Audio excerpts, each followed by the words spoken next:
What's up, everybody? Somebody messaged me in the chat room to make sure I'm live and you guys can see and hear me, and I'd appreciate that.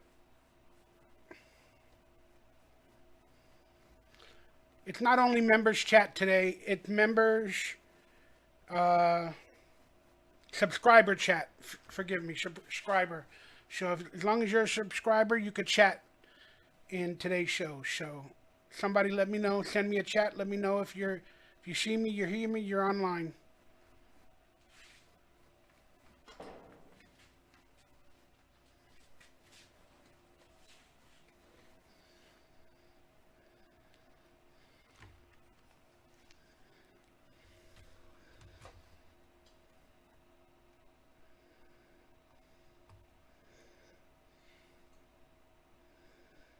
Testing 1, 2, 3, testing.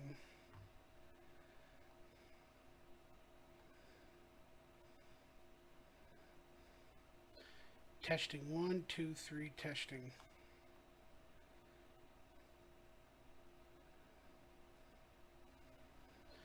Testing 1, 2, 3, testing.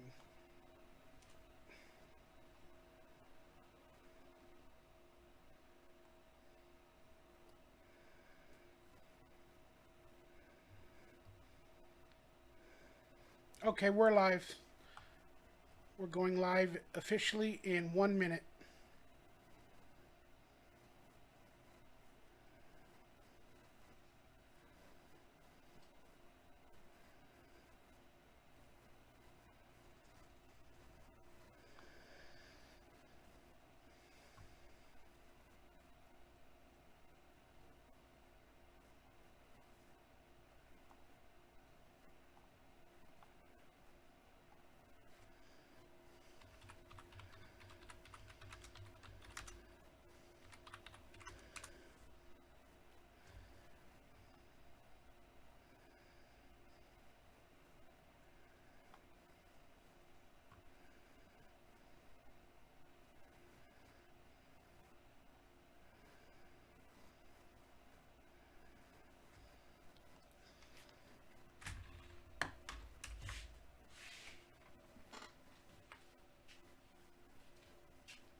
Live in 30.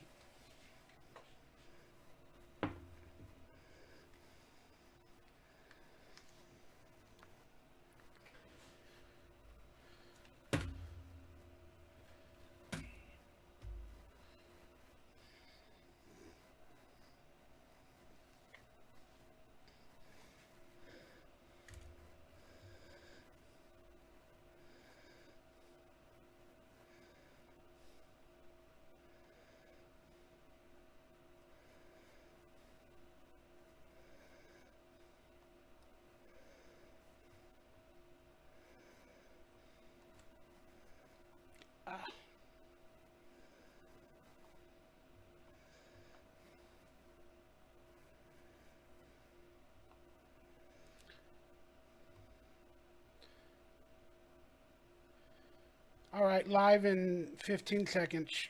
I think everything's working properly.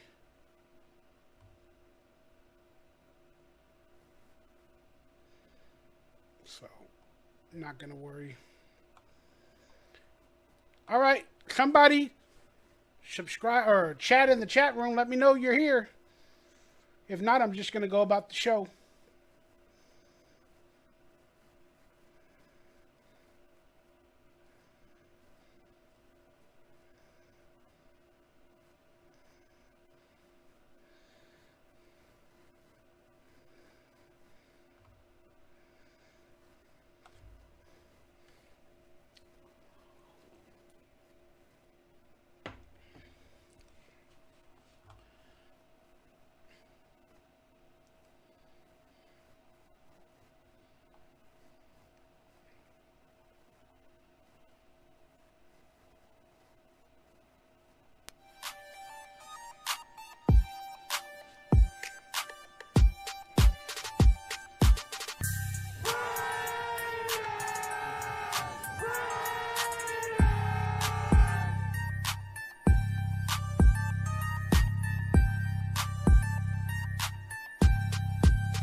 Monday morning, Raider Nation. Can you believe I'm live? Can you believe I'm doing a Raider football talk?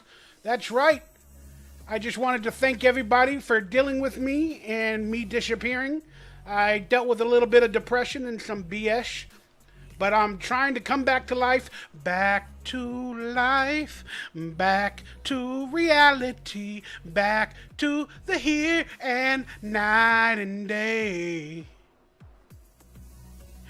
What's up, Kevin Cooks? What's up, Mario Negrete? We are here to get you caught up on the latest news. This is Raider Football Talk. Someday, each and every week, I will go live with the Raider Football Talk. I'll break it all down for you from my perspective. Please hit up that hotline number. We need some phone calls. We need some rants. We need some subscribers or fans to hit up the rants hotline. There it is, the number. Leave your rant so we can discuss and get questions. I do have Super Chat available. Today's is subscriber-only chat, so you have to be a subscriber of my channel. So subscribe for at least 5 minutes, and you can participate in our chat room. That being said, please hit that thumbs up, that like, that bell for notifications for when and if I go live, like I am at the spur of the moment today on a Monday morning, when I should normally go live on a Friday night at 7 o'clock. But, you know, I dealt with some stuff, okay? We got Frost online. I love y'all.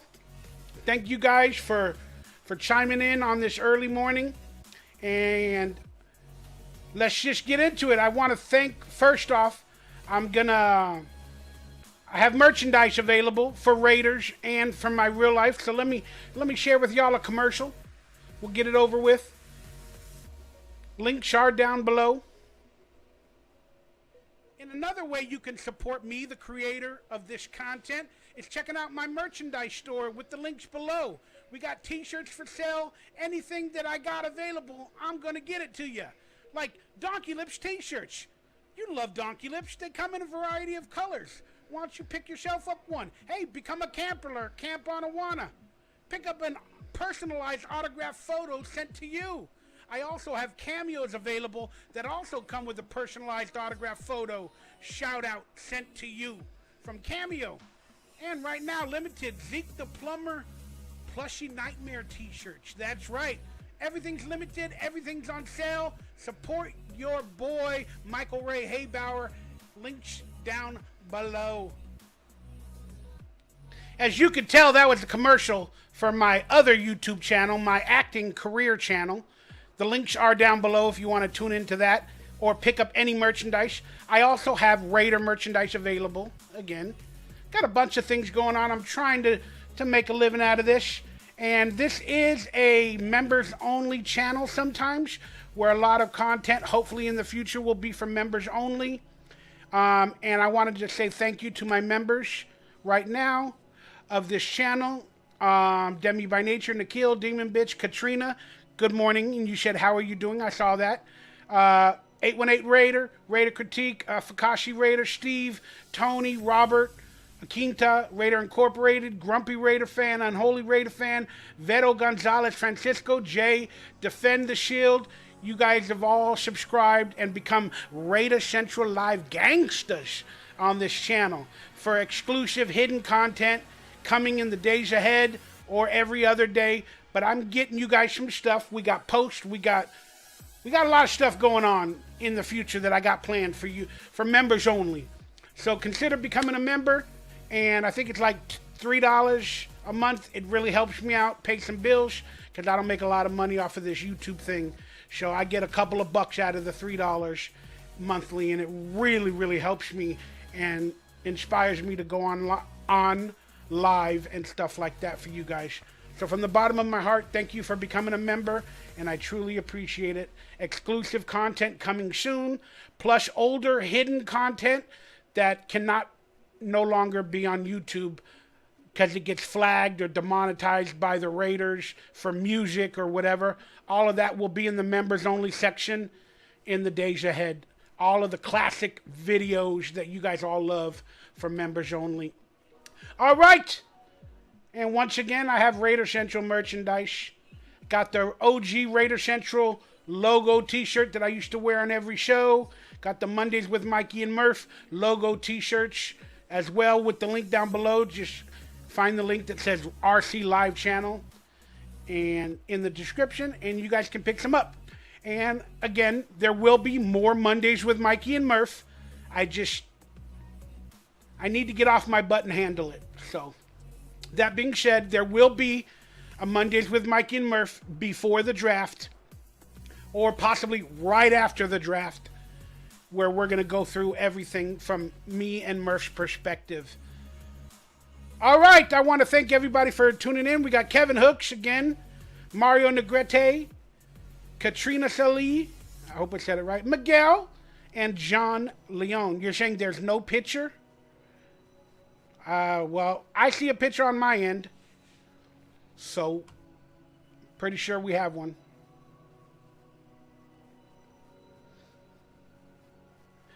Just because you guys are complaining, I'm going to go check. I'm pretty sure there's a picture.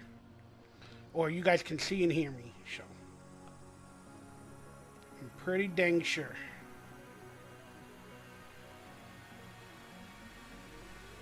Can see and hear me. Okay, maybe he's trolling. I'm pretty dang sure. I just saw myself and heard myself. All right, that being said, let's get right into it. Let's get you caught up to date from my perspective of the latest Raider news that's been going on and all that other stuff. We got a good show for you guys today. We're going to talk a lot of updates. We're going to talk Jimmy G and Hookers. And we're going to talk about the Raider Way. What really is the Raider Way? And we're going to... You're saying you see a picture too, or you don't see a picture, Kevin? I saw a picture. I went on the website right now and I saw it. So, just tell me you can see me and everything's good. We're going to talk the real Raider Way. What is the Raider Way? We're going to expose Mark Davis apologizing, a bunch of BS from my perspective. And we're going to go through a mock draft, y'all. We're going to go through a mock draft. We're going to go through a mock draft. We're going to look at some draft picks. We're going to have the Raider Central Mock Draft 1.0. And we're going to talk about the Darren Waller saga that has been getting worse. And the reality of who Dave Ziegler is. And a few other things, man. I can't let it all loose. But tune in. It's probably going to be a 2-hour show, but you're going to get some good stuff. And I will break down some of these clips in the coming days into separated clips for future content, because one 2-hour show can create 4 clips of like 10-15 minutes, which will equal more videos from my channel, and with different clickbaity titles it'll bring in more viewers and more fans. So I have to do that. But for the OGs like you all, for tuning in to Raider Football Talk, I love you all, and let's officially get it started. I know we're 15 minutes into it, but that's what I do. I do like a little 10-15 minute precursor, then I start the show. Here we go, y'all.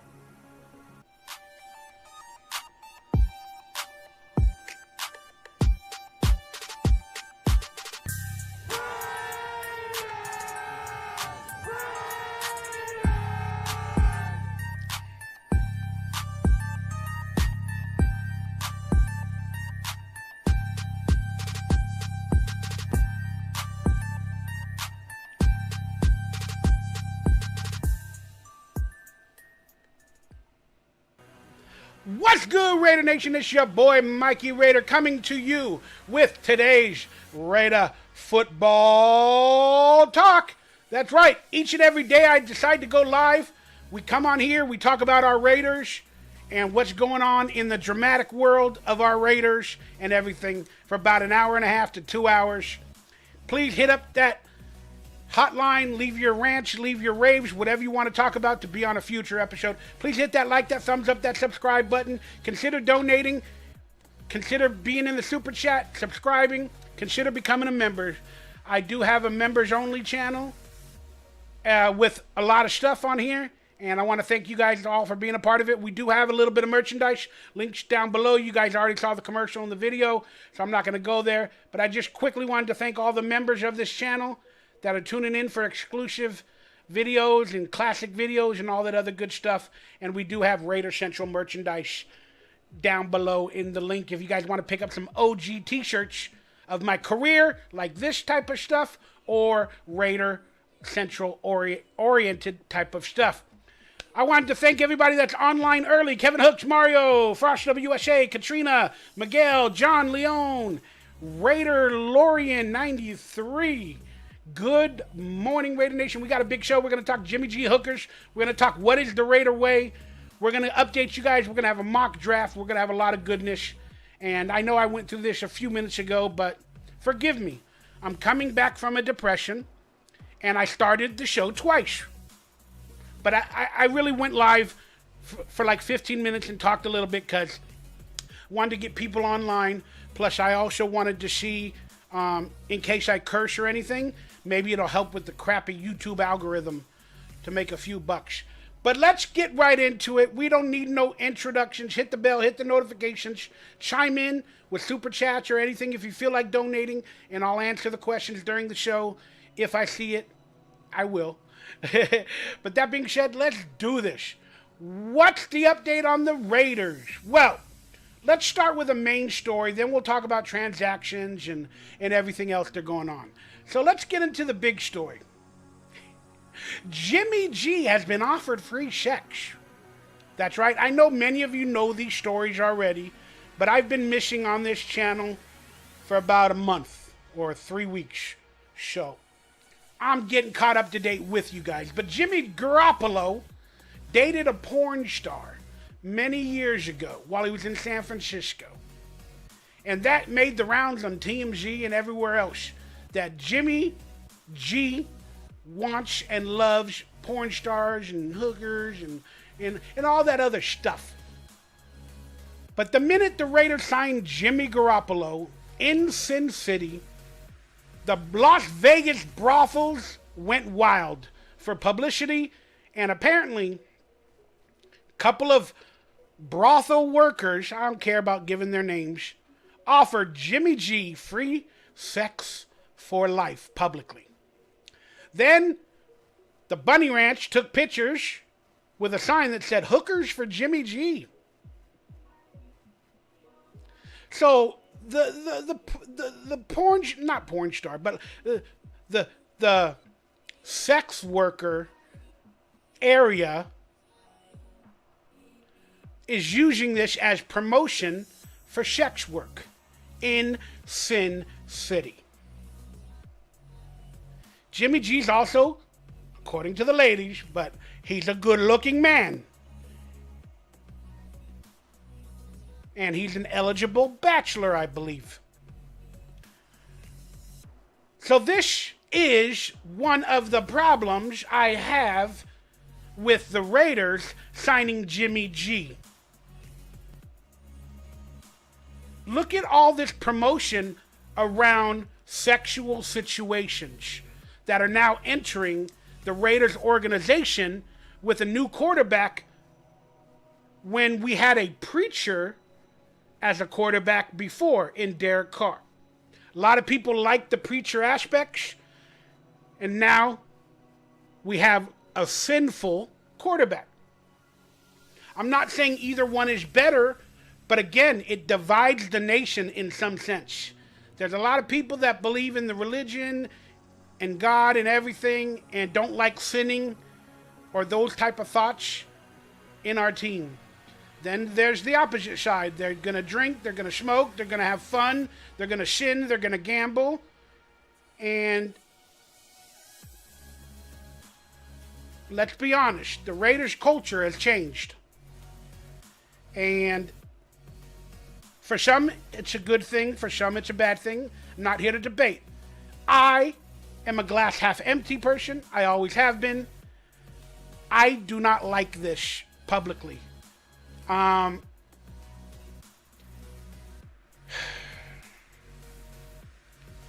just don't like it publicly.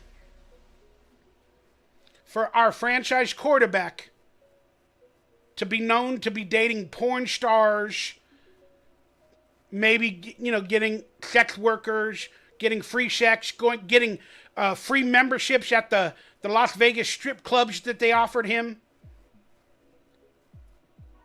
I mean, this is going to be our franchise quarterback, at least for 2 or 3 years, or so the contract would say, even though it's technically a 1-year deal.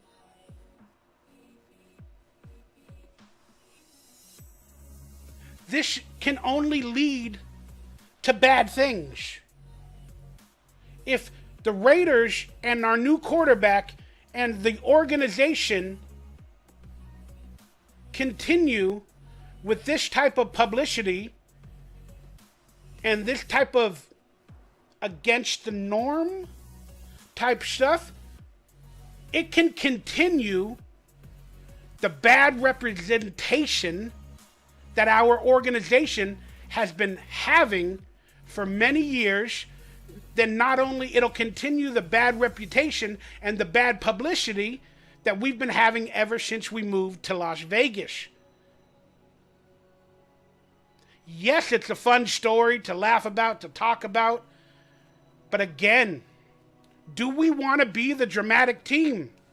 Do we want to be the TMZ team? We already have the controversies with and the bad situations that happened with Henry Ruggs and everything else. I just can't name them all. And now Josh McDaniels is supposed to be the savior, and he's coming to repair the ship.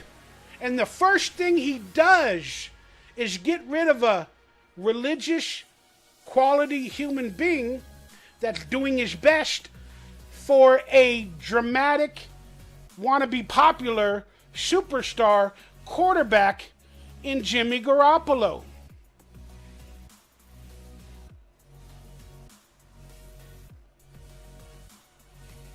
Then he trades Waller and this and that. Again, I'm not saying it's right or wrong, but everything the Raiders built is disappearing. Some say good, because what we built wasn't good enough. Fine. Long story short, I'm worried. These type of stories, I don't want involved with the Raiders. I just want to hear the Raiders are winning. The Raiders are going to the playoffs.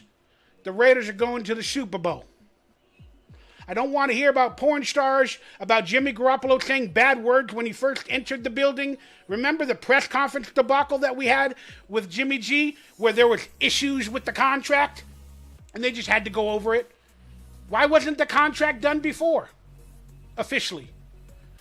Once Jimmy Garoppolo got there with his lawyer, now they had an issue?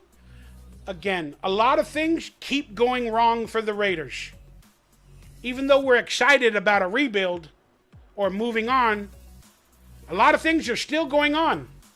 Then we get stories like this. We get the contract issue. We get the Darren Waller trade, the Waller saga that we're going to talk about. We are going to become a TMZ team. And that's what I fear. We are going to become, we already are, but we're officially going to become a TMZ team when I want to become a winning football team and organization. That's my thought on Jimmy Garoppolo, guys. I mean, I'm excited for him. I know he's going to play good. I'm not hating on him. The storylines that surround all of this, Are people going to hate on Jimmy G now whenever he speaks in press? I don't know. Yeah, this dramatic type TMZ team that we're coming on, freaking me out, y'all. Mikey forgot. Who said that? Shindo. Mikey forgot how Raider Nation was in Oakland. No, I know. That's why I'm tired of it. I'm tired of all of this stuff. I just want to win. And again, all of these stories can be distractions for everybody, for players. It sounds fun in the locker room. Sounds fun in the media. But these are all distractions, y'all. These are all distractions. What if Jimmy G starts winning a few games, getting popular in Las Vegas? Will he live this lifestyle officially? Will he literally live this lifestyle? Go on TV, on media, become the Bachelor, you know? Because, let's be honest, he's on his last leg. No pun intended with his injury. He's on his last leg. Some people want to be a star, a superstar. Some people want to be a winning quarterback. Some people want to be a superstar quarterback. And some want to be both. I think Jimmy G wants to be both. He wants to be a superstar and a winning quarterback. But I'll be honest with you. I think he wants to be a superstar now more than a winning quarterback. Why am I saying that? Because he's going to Vegas. There's a lot of media attention. And if he can win any games with Josh McDaniels, he'll be considered the savior. It's pretty interesting, guys. Pretty interesting, guys.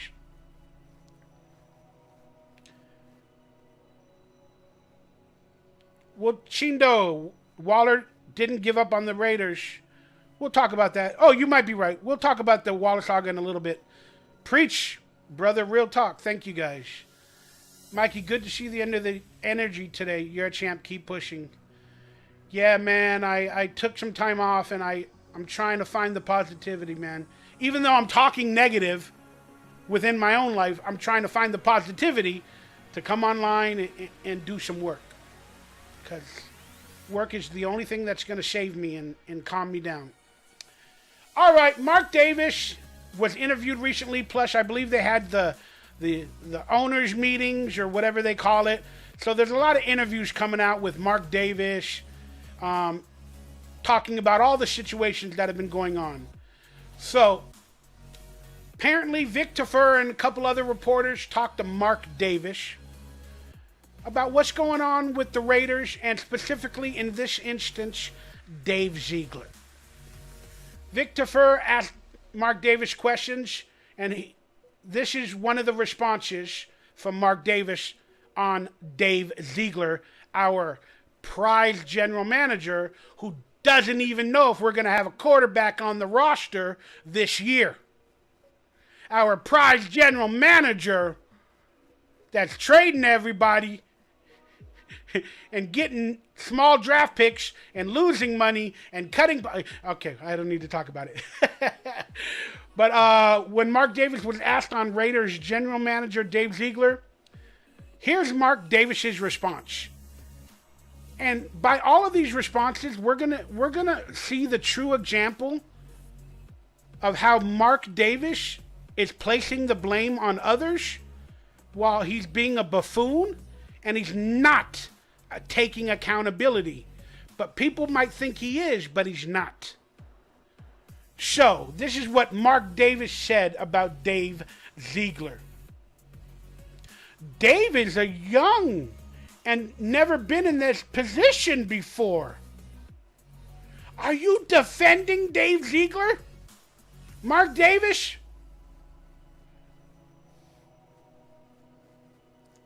Dave is young and never been in this position before. It takes time to learn all the tricks of the trade.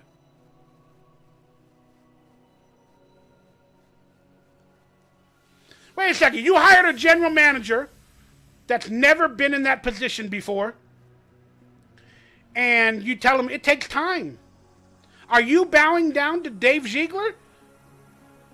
And you're defending him? Even after all the bashing? Okay. It takes time to learn all the tricks of the trade.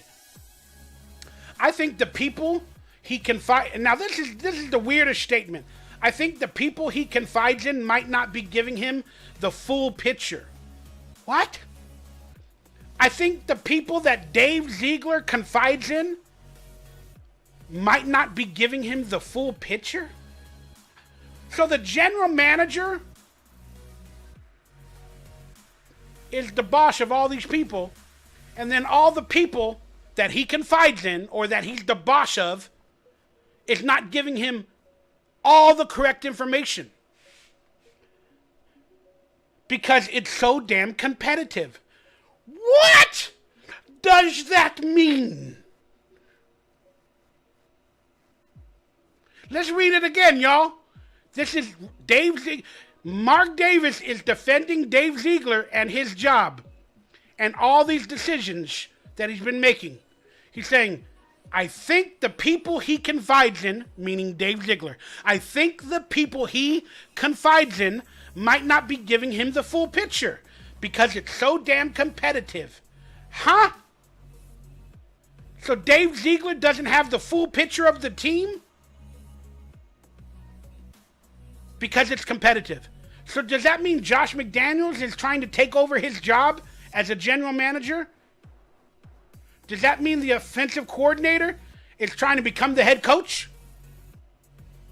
Does that mean the defensive coordinator is trying to become the head coach? Are they all having competitions where they don't give each other the full picture? What does that mean?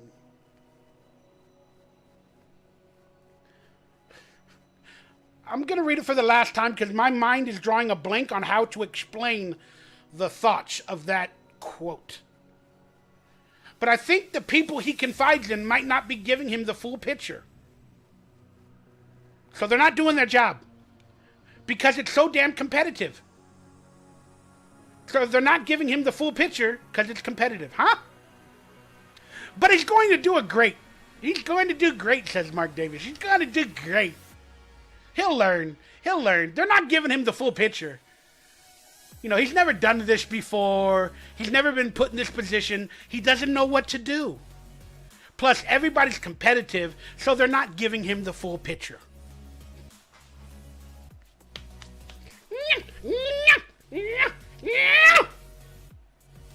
What? Done. Buffoon. I bless you with the mark of idiot to Mark. I bless you with the mark as an idiot. And Dave Ziegler apparently is a buffoon, an idiot. Mike Davis is treating him like a child. He's never done it before. He'll learn. All right, let's go on to more quotes, y'all. From Mark Davis. Now Mark Davis is defending all the decisions that have kind of pissed off a lot of Raider Nation as well. And a lot of people were blaming Mark Davis in the organization, like me as well. So let's listen to Mark Davis place the blame on others and scapegoat his way out of this type of stuff. So he just went on to say Dave is inexperienced and young, and he's having trouble with competition and blah, blah, blah, blah. Now listen to what he says about all the decision-making and stuff. It's up to Dave Ziegler, really, who is the general manager. Really, Mark Davis? Is that your quote? It's up to Dave Ziegler, really, who is the general manager. Like we all didn't know he was the general manager. But you got to explain it to us again. It's up to Dave Ziegler. Really? It's up to him. It's not up to me. I'm just the owner of the team and make all the decisions on who to hire. When I hire them, I'm done. That's what he's saying. When I hire them, I'm done. I don't know nothing. I know nothing. But it's up to Dave Ziegler, really, who is the general manager. Oh, thanks for reminding the reporter who Dave Ziegler was. He's the general manager. I hired him to be the generalization manager, blah, blah, blah. It's up to Dave Ziegler, really, who is the general manager.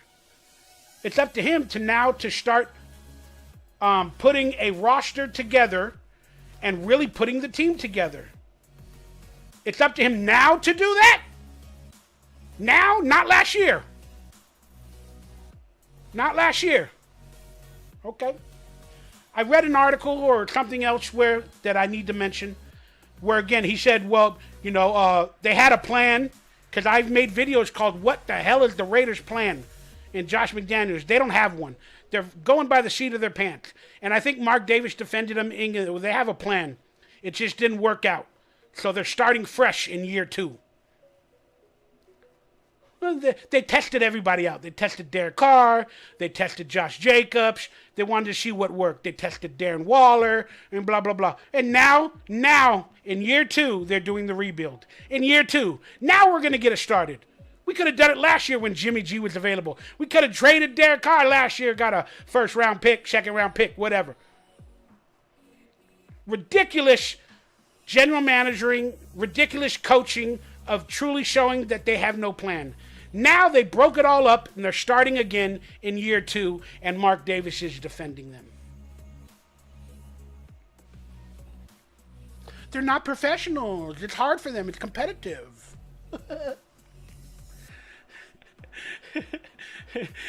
Now, it's up to Dave Ziegler to start putting a roster together and really putting the team together for the future.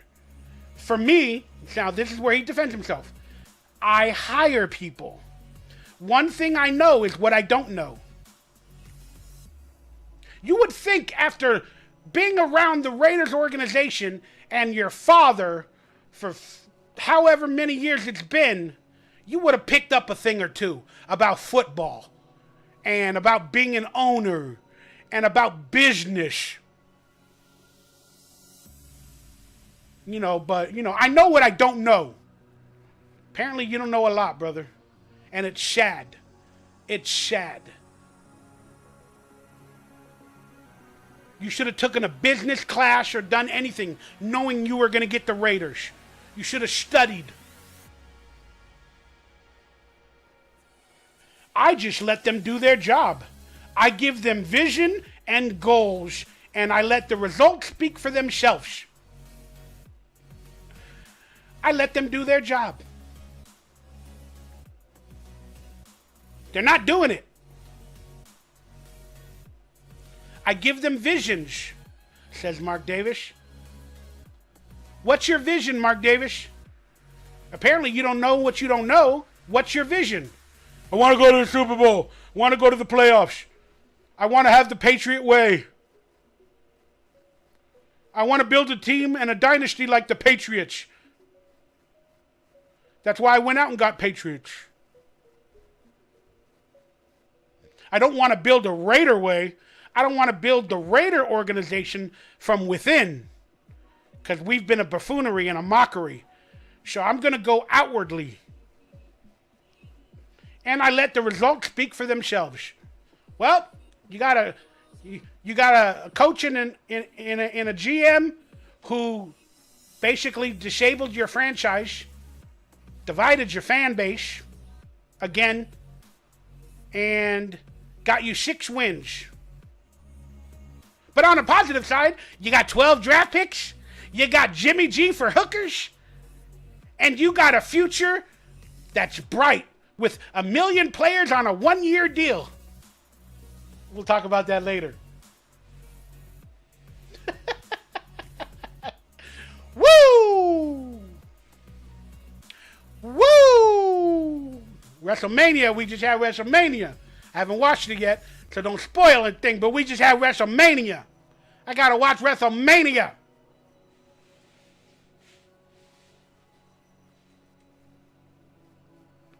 All right, y'all. Sorry, my computer froze up. Goodness gracious. Let's talk about the free agent signings that we just had from the Raiders. Let's get caught up to date. I know many of you know them, but I've been MIA, y'all. I've been MIA.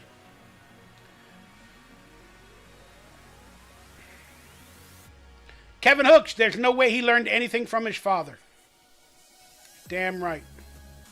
818 Raider, what's up, brother? Or he doesn't trust them at doing their job. Apparently he trusts them. I don't know what that was in reference to, but ridiculous. I don't need to rant anymore. I already did it enough. It's ridiculous. I do not, personally, I'm not saying I could do any better, but I know for a fact that there's a lot of issues that could be fixed within this organization that are easily fixed. And things you can say publicly that are much better than what he is saying. I should be the Raiders owner.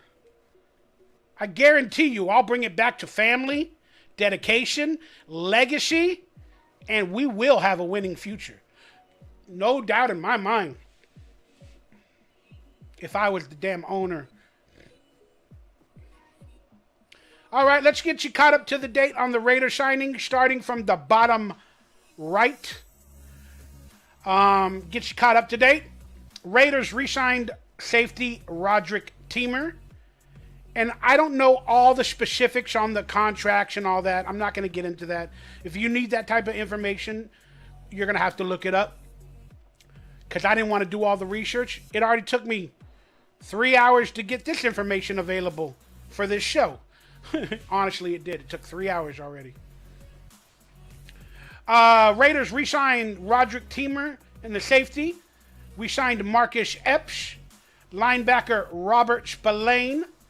Jacoby Myers, wide receiver Philip Dorsett, cornerback Brendan Facion, Jimmy Garoppolo, Jerry Tillery re-signed after we got him from the Chargers last year.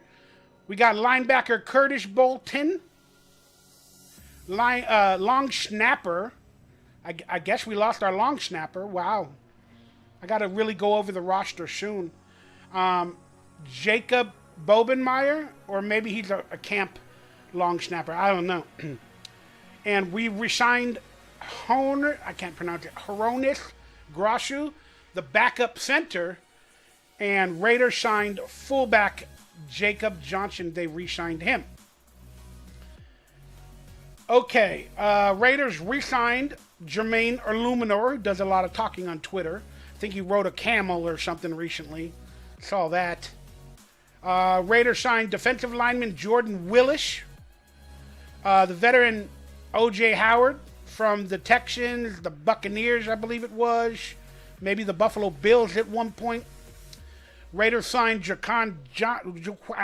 Johnson. Raiders signed wide receiver Cam Sims. Cornerback David Long. Tight end Austin Hooper, which is an interesting signing. Duke Shelley. Cornerback, Keelan Cole, wide receiver, re-signed for the Raiders. Defensive tackle, John Jenkins. Then they re-signed Alex Bars. And then they signed DeAndre Carter, wide receiver from the Chargers. And my quick takeaway from all of this is a lot of them are one-year deals. Just going to throw this out there right now. A lot of them are one-year deals, not long-term. So is that building a legacy? Or is that testing out players to see what works again in his second year for Josh McDaniels?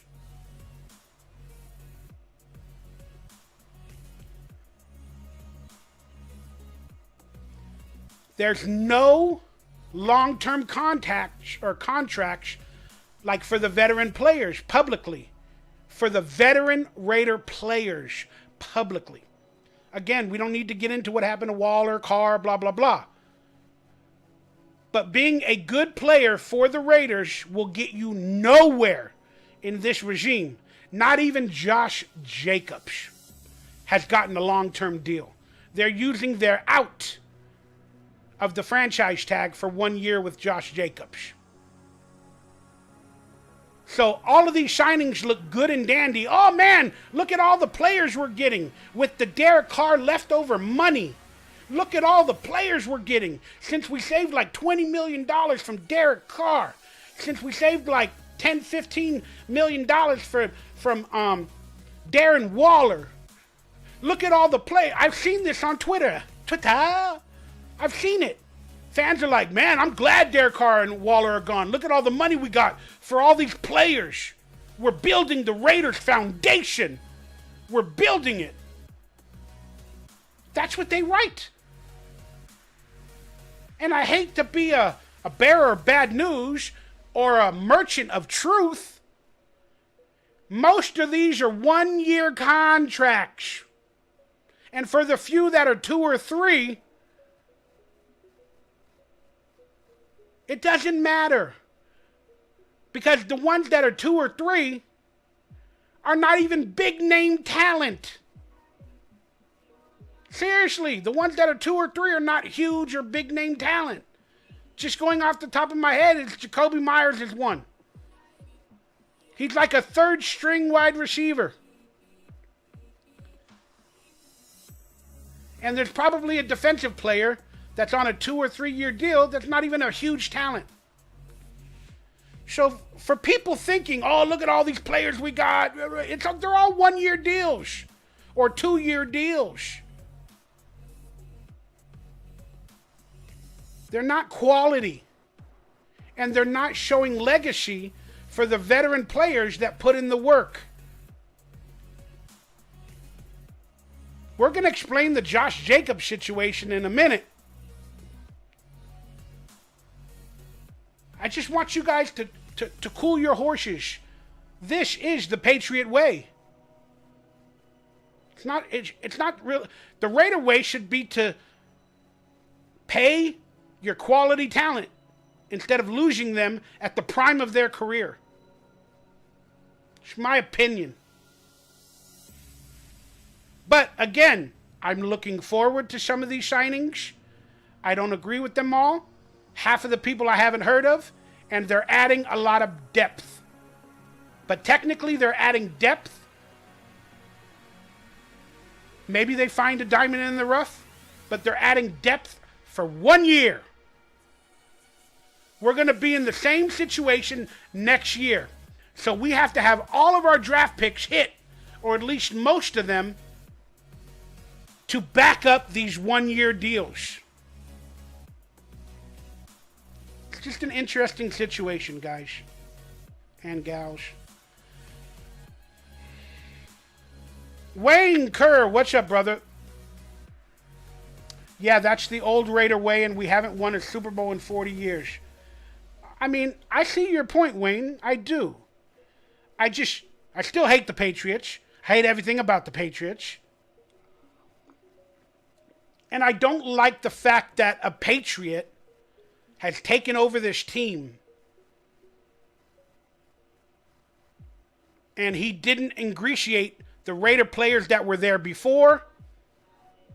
And he's not going to sign Raider players to be here for a long time. He didn't ingratiate the legacy. He just divided us. And that's what I hate the most. I didn't want John Gruden to be our coach, but I appreciate John Gruden at least still buying into the Raider way and the fans and doing the best job he could. But I understand your excitement for a rebuild again, but I'm just tired of it. It happens every 2 or 3 years for us, and it never gets better. And then we had a glimpse of the playoffs with a good team, with Rich Bisaccia taking over. We got to the playoffs, and you would think that maybe if we kept Rich Bisaccia, because he's a real family-oriented, legacy-type coach, you would think maybe the next year we might have still gotten Davante Adams, and we would have been even better with a positive person instead of a micromanager that brought in another team's way of doing business. I do not want to think of the Raiders as a winning organization from doing it the Patriot way. If we win for 5 years in a row or 10 years in a row, and then maybe Josh McDaniels is gone in year 3 or 4, and we're still winning, then it'll be called the Raider way. But us true people will know that this all started with the Patriots. Hey, maybe it's simpatico. Our losing streak started with Tom Brady and the Tuck rule. Well, that didn't really start our losing streak, but it was eye-opening. It started all the losing and stuff with the Tuck rule. Now maybe bringing back McDaniels will bring on the winning. It started with a Patriot, and it ends with a Patriot. I don't know. I'm just saying.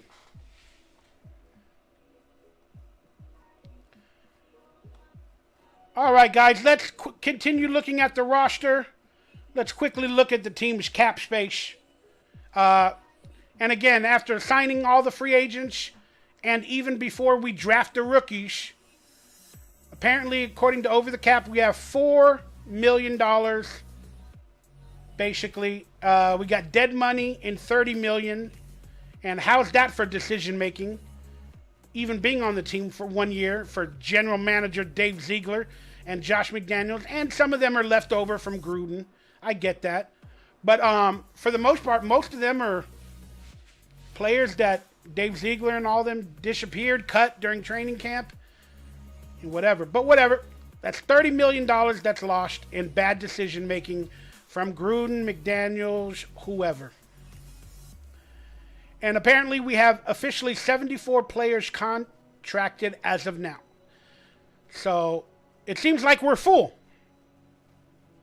Of course, we're going to add on draft picks. But basically, we're full. So if you guys expect anything more in free agency, it can't be done. And the Raiders missed a lot of opportunities to build on defense, especially in this year's free agency. Instead, they went for these one-year contracts on players that are not too popular that Josh McDaniels wants to test out. I mean, there was like a cornerback that went from the Eagles or somewhere else. I forgot his name. But he went for $8 million. And he's like a high-quality cornerback. And he only went for $8 million to another team.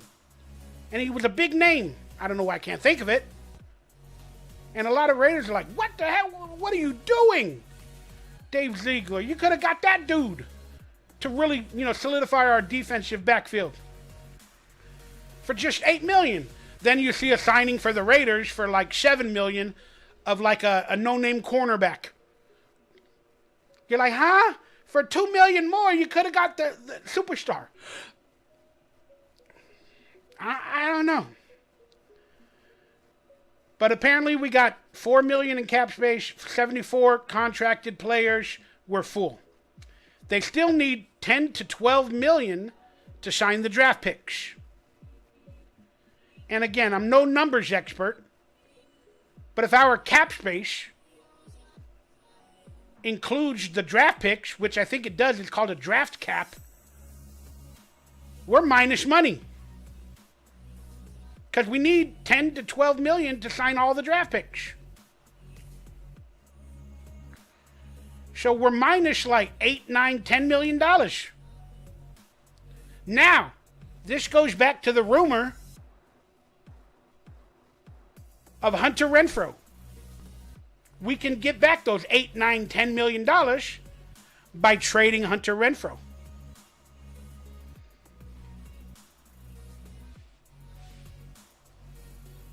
If they truly need that $10 million for the drafted players, we got to come up with $10 million somehow.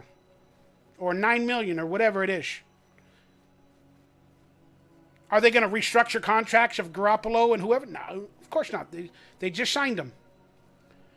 So there it is.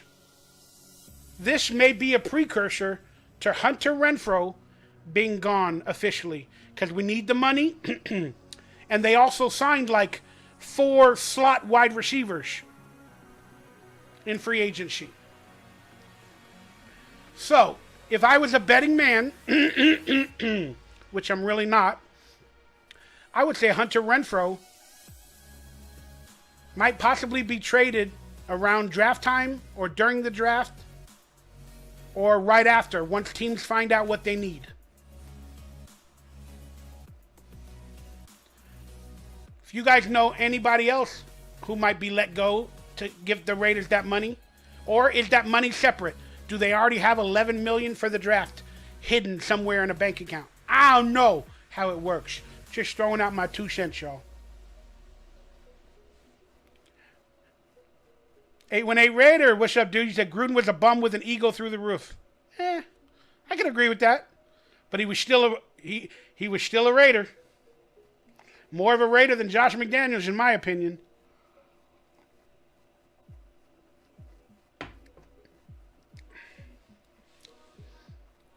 You guys don't fight about who's better, Carr, Jimmy G. Don't fight about John Gruden or Josh McDaniels. It doesn't matter. Doesn't matter. If you're pissed off and you're happy, if you're happy and you know it, let me know. Clap your hands. All right, let's look at the additions, because with all these free agent signings that we just talked about, who did the Raiders let go? Again, we know the big names like Darren Waller, Derek Carr, but who are the other players that I believe should be on the Raiders that have been let go or went to other teams in free agency? Because again, even last year in Josh McDaniels' first year, almost all the Raiders were on one-year contracts as well. Most of them. Hence why they're all free agents now. And now they're going to other teams. Josh McDaniels just keeps coming in doing one-year deals. I don't see that as a winning strategy. Maybe you do the bigger deals for the key positions, and then the positions you're not sure of, you can do one-year deals every year. But what if one of those players is really, really good, and you got him on a one-year, $2 million deal? Let's be honest. If you have faith enough to bring him in to possibly be the starter on defense or wherever for 1 year, $2.5 million, give him a 2-year, $5 million deal. Because if they work out, they're going to be a free agent the next year, and you still could have had him for a second year, at least, after he played good, for $2.5 million. But now he's a free agent, he's going to want $5, $6, $7, $8 million. And you don't have it. Josh McDaniels keeps testing players. That's all he's doing is testing them. I don't know. Let's get him on a short-term deal, a one-year deal. But all the Patriots most of them get good deals because he knows them. But everybody else, I don't know. He's like Mark Davis. I know what I don't know. I don't know. Wow, that is ridiculous decision-making for a head coach. It's just ridiculous. If you have to test everybody out on a yearly basis to see what works. You don't have that long. Apparently they got a 4-year deal, the coach and the general manager. So they got 4 years to get it right. But if you keep signing players on a 1-year deal, in that 4th year,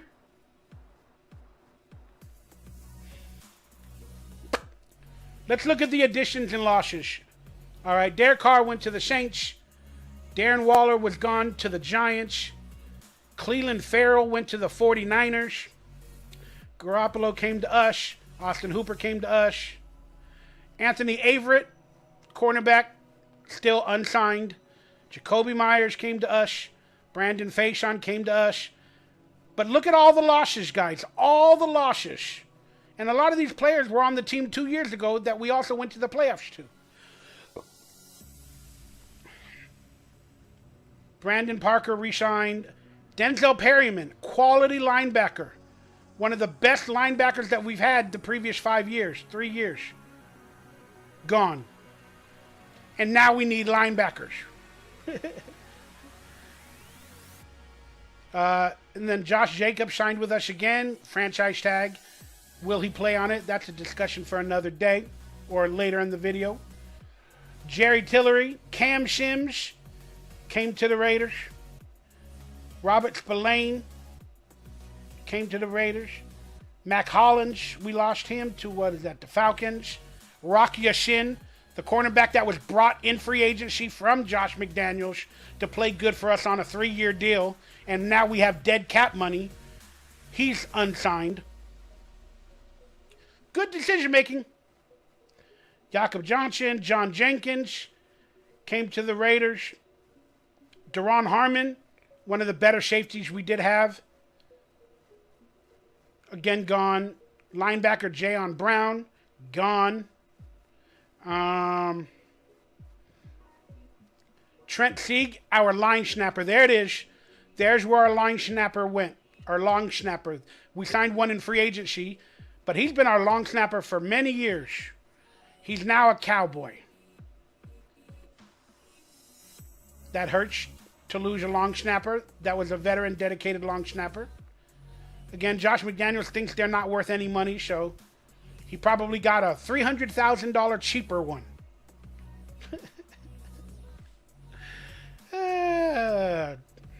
DeAndre Carter, probably 1 year deal. They all are. Philip Dorsett, 1 year deal. Jordan Jenkins, one of our edge rushers, still unsigned. Deron Harmon, oh, we already talked about him, unsigned. Jermaine Illuminor came back to the Raiders. Jayon Brown, linebacker, unsigned. Who did we lose? We lost Andre Billings, interior defensive lineman. Addicted to Profits. Thank you for becoming a Raider Central Live gangster. Appreciate you, brother. Where are we? Where are we? Jordan Jenkins, unrestricted. We're not going to sign him back. We got our backup center back. Linebacker for the Raiders, Harvey Lengi, unsigned. Edge rusher, Tashawn Bauer, my namesake, unsigned. Isaac Rochelle, defensive lineman, unsigned. Matthias Farley, unsigned, losing him. Kyle Pecco, unsigned, interior defensive lineman. Goodness, who else? Micah Kaiser, linebacker, big name from the draft about 5-6 years ago. Not even, man, we need linebackers. All right. Jackson Barton, decent backup left tackle, possibly, unsigned. Who did we lose? We lost Duke Shelley. No, he came to our team. Forgive me. Natane Moody, re-signed with the Raiders. Roger Teamer, Curtis Bolton, Jared Stidham. Again, it's McDaniels' guy. Jared Stidham is McDaniels' guy. We brought him to the team. Oh, let's go. Let's go. Let's go. Let's go. Everybody believes in you. You played good against the 49ers. You played good against the 49ers. We love you, Jared Stidham. Go Stiddy.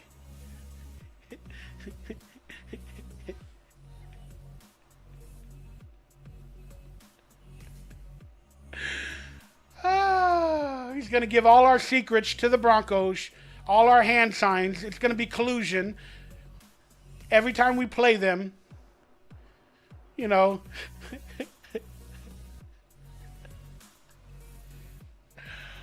Oh, gosh.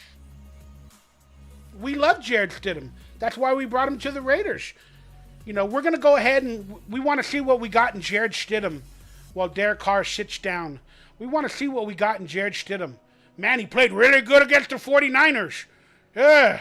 Hey, he played okay in the final game of the season. And then 2-3 weeks later, you're gone. Go to the Broncos. How's that for dedication and respect? Go steady. Sorry, guys. I just get the biggest kick out of this ridiculousness that a lot of Raider fans witness. They don't even speak about it. They're so blind. Oh, you know, trust me. I mean, it sucks that they benched Derek Carr, but Stiddy's our future. Jimmy G's our future.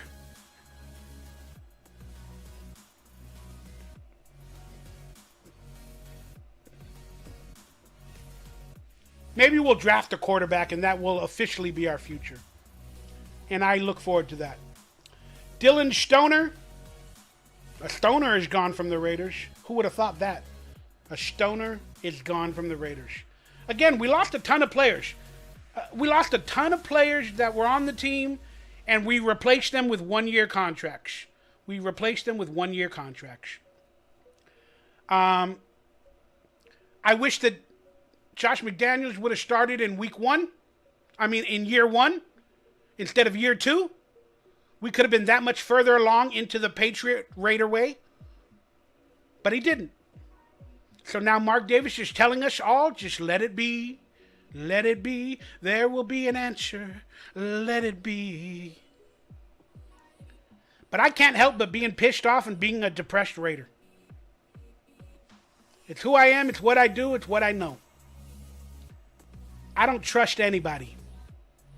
And I see the world for what it is. And I see the organization for what it is. It's crap. But I love that crap. I love that crap so much. Hey, Mr. Hanky.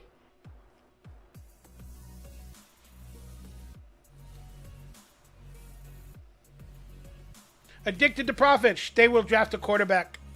I know they will. And I'm looking forward to it. We're going to do a mock draft in a few minutes, guys.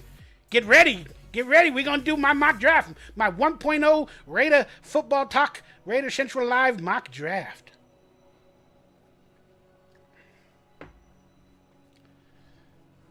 All right, quickly, everybody. I just wanted to get into a serious subject that came into fruition. And I want to throw out the critique before I explain the situation. But we traded Darren Waller. We never re-signed Foster Moreau. And we got O.J. Howard and a couple other tight ends or whatever. While we still didn't re-sign Foster Moreau, knowing we need a tight end. So that means they didn't believe in Foster Moreau. He wasn't going to be a part of this team moving forward. Foster Moreau took meetings with the Saints, the Panthers, and somebody else. And then through that process, he was diagnosed with cancer. But I just wanted to critique, again, really bad decision-making from Josh McDaniels. That led to a possible good thing, but it just proved that Josh McDaniels didn't respect Waller, didn't respect Moreau, and he wanted to go with other players that were not even in his system last year.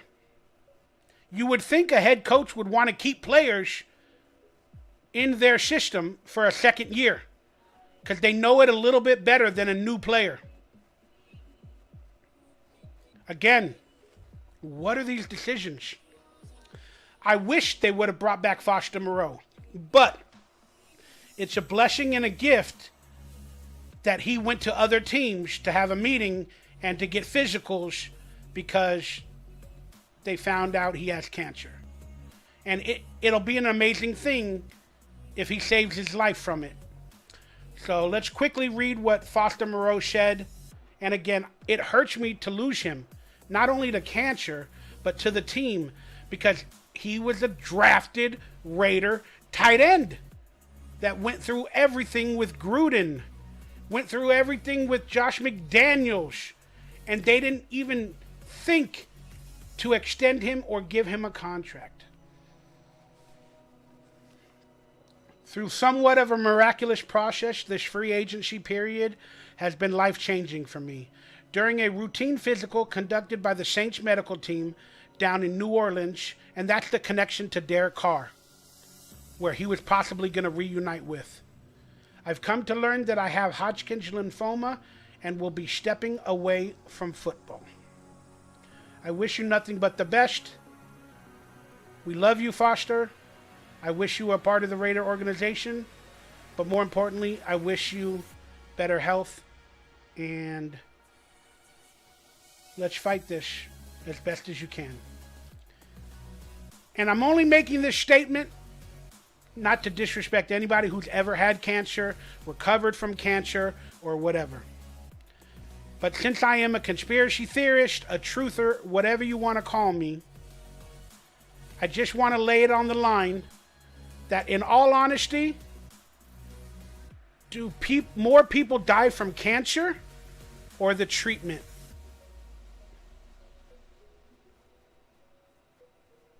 Think about that for a while. All right, when we come right back, we're going to get into some good information on the Waller saga and Josh Jacobs. We'll come back in about 30 seconds.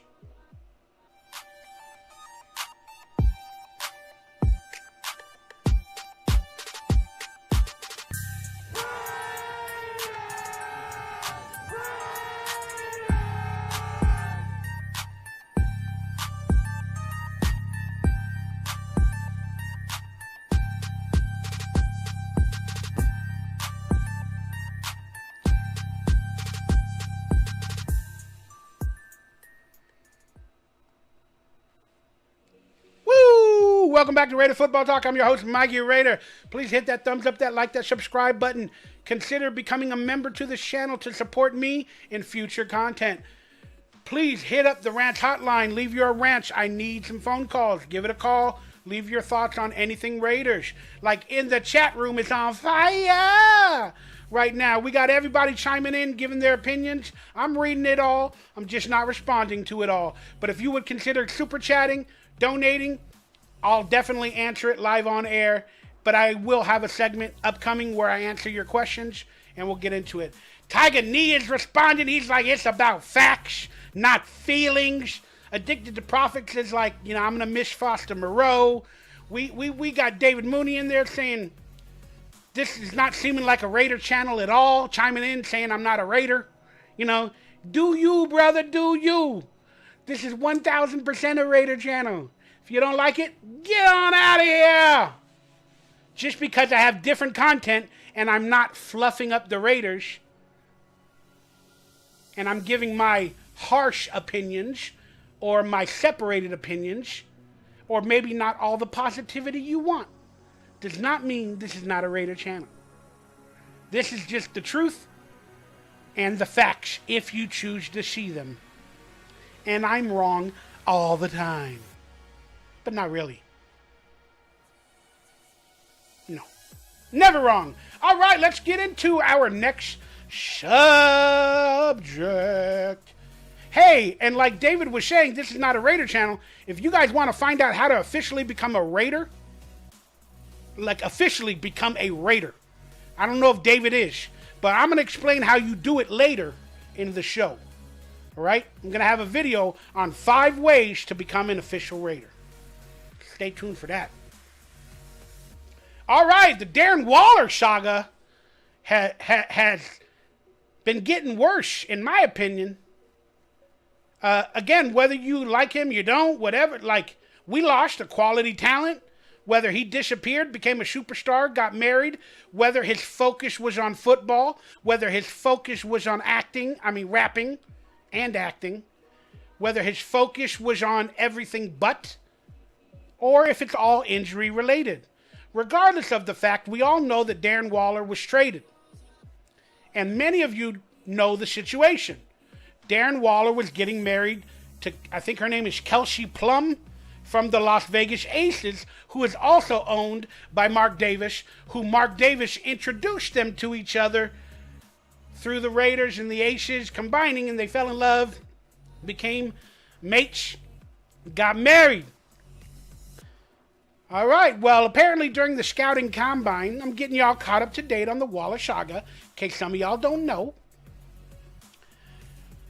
But there was a date for the wedding, and Darren Waller invited everybody that he likes and respects to the wedding, and there was a date announced. Then, during the scouting combine, Josh McDaniels mentioned, Darren Waller is going to be getting married very soon. Or he basically revealed the date and the information that he's actually getting married. It was not public knowledge. So Darren Waller took offense to that. Because now the news media and people are calling him for a story or maybe some of the people he didn't invite. Maybe Darren Waller didn't invite some people. Now they know that he's getting married. So now they're calling Darren Waller, why didn't you invite me? Am I not your friend? It basically caused a headache publicly for Darren Waller. Because, there's always people we try to avoid in a wedding. There's always people you try to avoid. I don't want to invite them. But Josh McDaniels did a snake move and revealed it publicly. Again, people say, he made a mistake. He thought it was good. No, it was a snake move. You don't reveal people's personal information in a press conference at the scouting combine. You don't do it. You don't reveal personal information anywhere in regards to the NFL, Josh McDaniels. Then that became public knowledge. I'm sure Darren Waller was upset. Maybe he spoke to Josh McDaniels. Maybe he didn't. Maybe his fiance did or didn't. I don't know. But all I know is during the honeymoon, that's what was reported, during the honeymoon, Darren Waller traded. How is that facts? Tiger or Kevin or Leon or whoever, is that facts? David Maroney? Is that really good? Is Josh McDaniels a real Raider?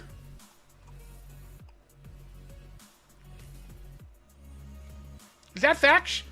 To trade him during his honeymoon? He could have waited a couple days.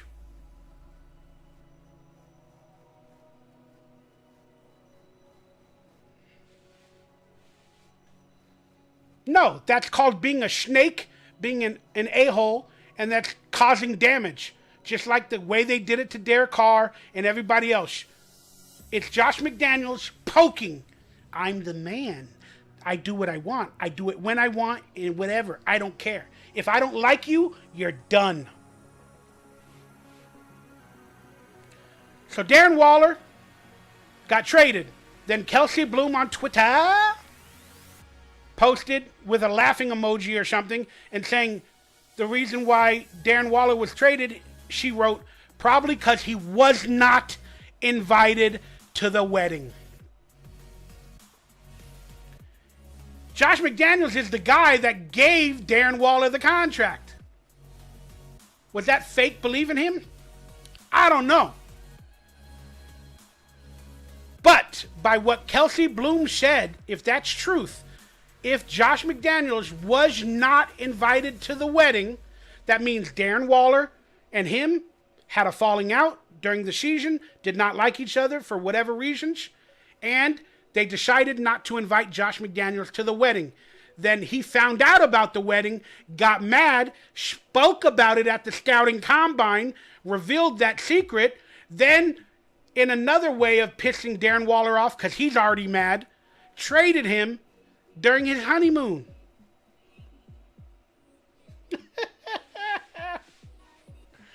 Okay. When just days before he got traded, like 1 day or 2 days before Darren Waller got traded, Josh McDaniels said publicly, I love Darren Waller. He's a big part of the offense. You know, he was injured the last couple seasons a lot, but we're going to work him in, and he's a big part of this team and this offense going forward. I'm paraphrasing, but he said something to that effect. More lies, more BS, more propaganda. When the true motive is Josh McDaniels got butthurt. He wasn't invited to the wedding, so he publicly revealed it. That's what I believe. I believe that. I totally believe that. Darren Waller got at Josh McDaniels by not inviting him. Josh McDaniels got at Darren Waller by trading him. Is that a way to build a Raider foundation with players and legacy and stuff? Is that a way to have these little, little anger things that make you angry, that you hold them in and then you release them? That is no way to be a head coach in this league, to get butthurt by anything. That is no way to be a head coach. Then to get them back publicly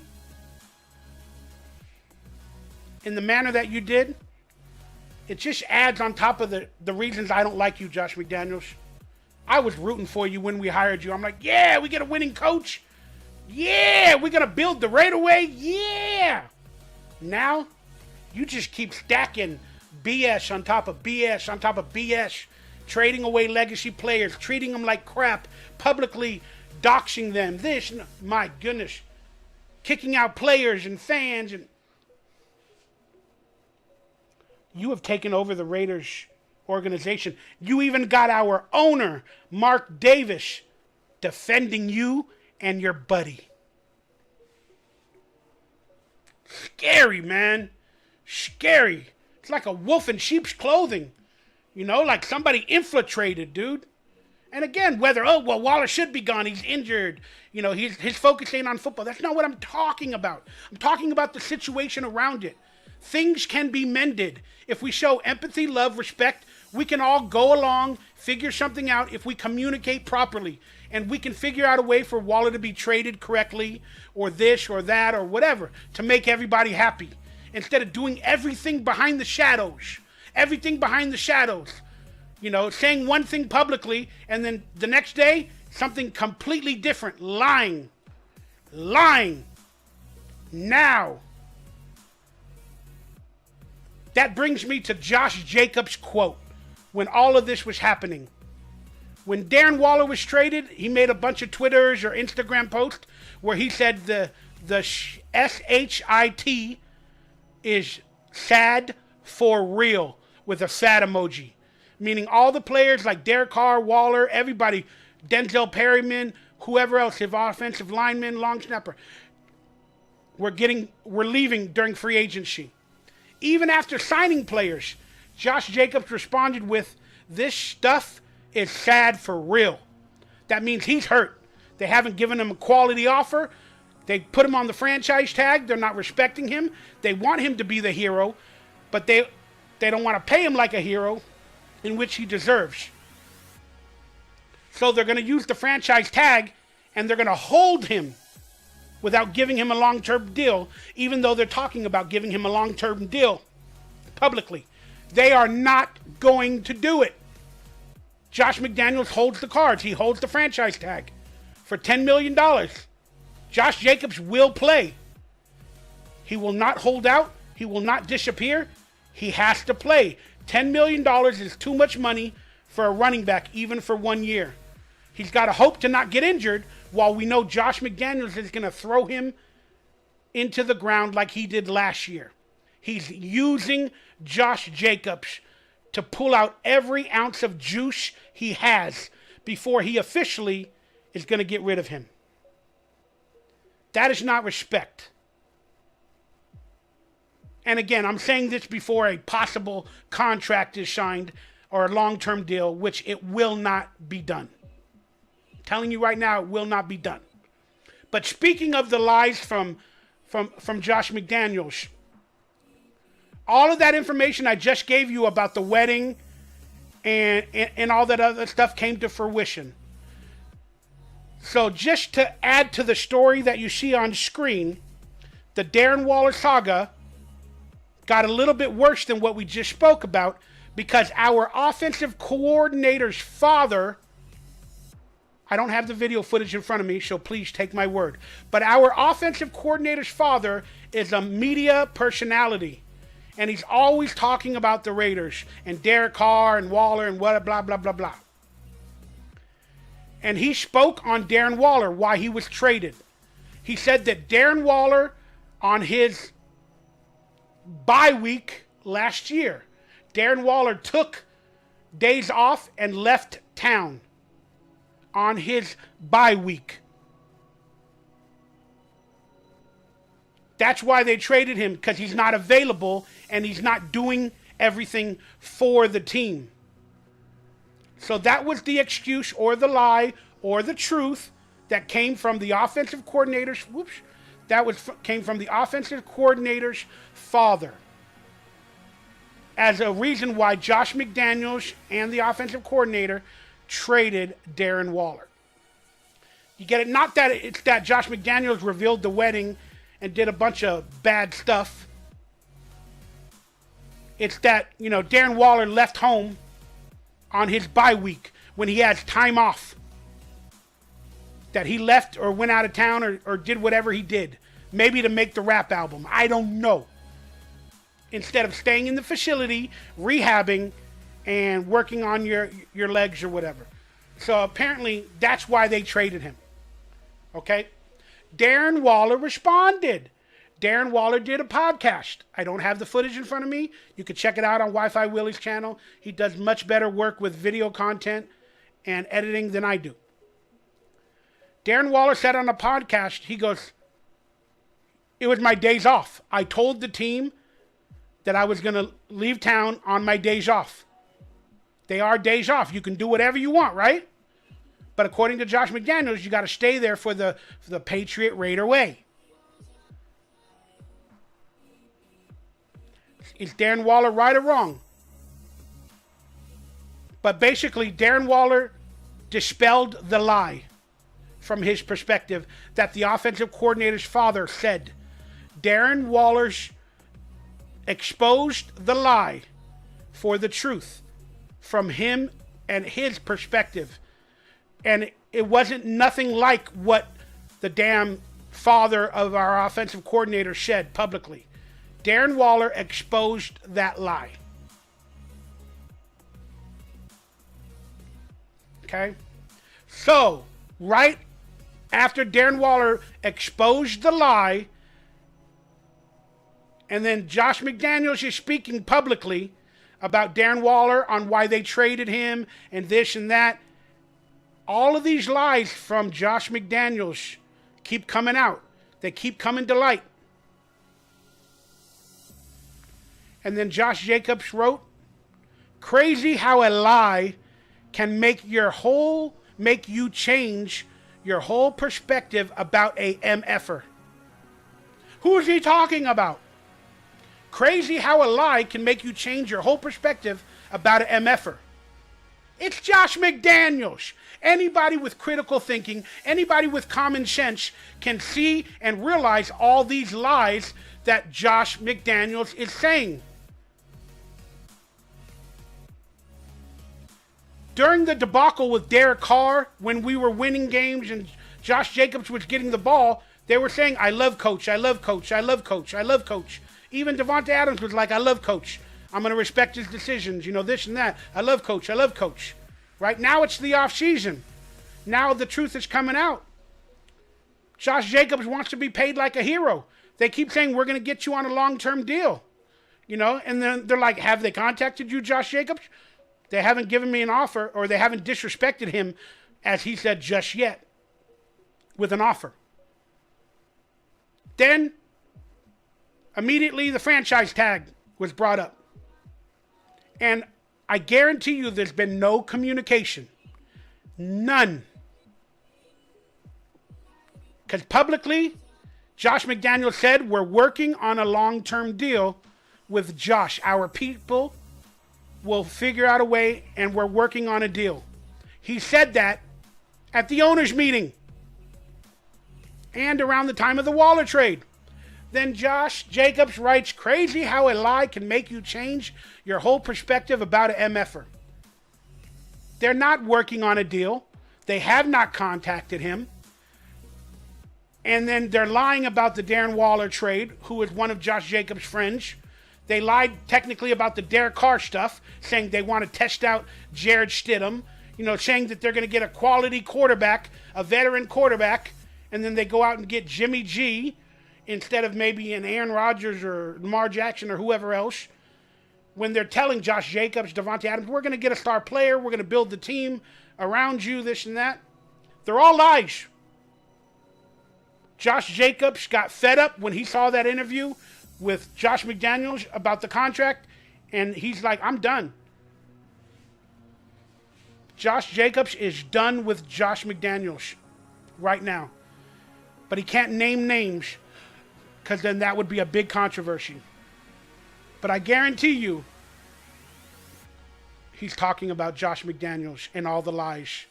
And it's sad. All our Raider players, legacy Raider players, are being disrespected in many ways. And if you guys think that's good, because he's bringing in the Patriot way, and it's about wins, not about respect, whatever you guys were saying in the comments. Yeah. I don't know.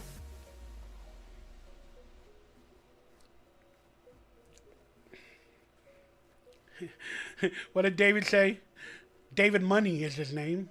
Money, money, money. All three phases, Coach Belichick. Josh, definitely no clue about the Patriot way. Okay, well, all right, you're on my side. We're talking a little crap. Belichick doesn't say anything about anything. Okay, yeah, I see your point there. Wi-Fi Willie is terrible. It's clickbait. Half of what he says isn't true. I mean, if that's what you think, Addicted to Profits, I align a lot with Wi-Fi Willie. I think he does quality work. I really do. And to be honest with you, if you want to build a legacy on YouTube with money and this and that, you have to do clickbait. So, I mean, Addicted to Profits, I think he's doing a good job. I'm proud of him. I'm jealous. I think he's doing amazing. I really do. But me and him, we're kind of like on the negative conspiracy theory. Like, we're just fed up, you know? Like, we're just fed up. But, you know, I don't want to speak on his personal life as well. I do know that he drinks a lot, and that'll bring negativity and stuff. But I don't know. I like his stories. They're quick videos of the information to catch up, because I can't be on the computer all day, and I can't edit perfectly, and whatever. I love it. But thank you guys for chiming in. I appreciate it. I just wanted to talk about that stuff. All right, now let's go on the apology tour. Yay, it's time for the apology tour. Apology tour. Apology tour. Yeah. David Money, real quickly to answer it. I think I read it. McDaniels has 3 years, including this year, left. I think he had a 4-year deal. All right, let's go on the apology tour. I should apologize to you guys. I know you want more positivity, but I'm negative. And if you can't stand it, get on. But I do love you and thank you for supporting and being a friend. All right, so now that Derek Carr is a saint, he went from being a sinner in Sin City, or being a preacher, to graduating to becoming a saint in New Orleans. But that town is full of sin as well. I mean, it is. Mardi Gras, right? I don't know. But apparently Mark Davis was answering questions about all the stuff that transpired this offseason. And apparently Mark Davis has apologized publicly to Derek Carr for not getting it done. Mark Davis says he apologized to Derek Carr. Mark Davis, in the Derek Carr country accent that comes and goes. Mark Davis, I apologize to him for not getting it done. Okay. But Davis wanted to make sure Carr understood he shared in the culpability. So is Mark Davis taking accountability? Earlier, he was placing the blame and separating the blame, saying, don't put it on me, it's their job. But now with Derek Carr, because he is a Raider favorite for some, now he's publicly apologizing for the Derek Carr situation. But he also put the blame in saying, you know, I put it on them. The coach is coach, and I do what I do, or they do what they do. I have no insight. But Davis wanted to make Carr understand that he shared in the culpable. I can't speak. I apologize to him for not getting it done, Davis said. I'll take the responsibility because the buck stops here. The buck stops here. And this is the hypocrisy and the ridiculousness of Mark Davis's comments publicly. I just showed you the comments about Dave Ziegler and Josh McDaniels, where he says, I know what I don't know. I hire them to do their job and this and that. But now he's saying the buck stops here with me. I'm the buck. I'm the last line. I control everything. Yeah, what? I'll take responsibility because the buck stops here, Mark Davis said. It's up to me to get it right. Wait a second. Didn't you just earlier say that it's up to Dave Ziegler and all them to build a winning team and you shit on the sidelines? I don't know. But it's up to me to get it right. They did as much as they could. He's talking about Ziegler and McDaniels. They did as much as they could. But until you get in and coach and meet and get to know the guys, they didn't get the chance to do that. Okay. Is this an apology to Derek Carr or more defending of Josh McDaniels and your ridiculous hire? They did as much as they could. But until you get in and coach the guys and meet the guys and get to know the guys, they didn't have a chance to do that before they were hired. They didn't get a chance to do that before they were hired. So I'll give them that excuse. But they should have had a plan. And as an owner, you should have had some mental capability that a micromanager like Josh McDaniels and an a-hole that has skipped out on becoming coaches of teams, that is, his ego said he'll be a quarterback coach. He'll make a high school quarterback into an all-pro in the NFL. Mark Davis, if you had any inkling, you would have realized that might be a problem for some players of the religious nature or some players on the Raiders roster. But the players don't run the team, right, Mark? So it doesn't matter. You want to get the Patriot coach because you want to build a Patriot Raider way. But keep defending him, Mark Davis. I appreciate it.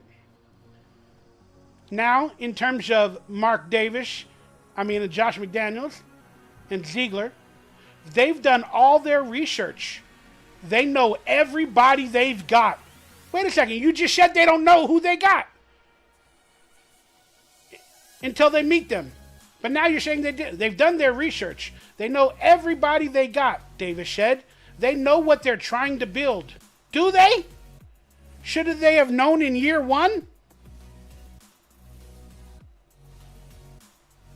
Now they know what they're trying to build, Mark Davis, because you had a meeting with them at the end of the season, and this is what they told you. Hey, we know what we know. We didn't get a chance to meet the guys. We didn't know our chemistry with Derek Carr. We didn't know how the players would play in our defensive system.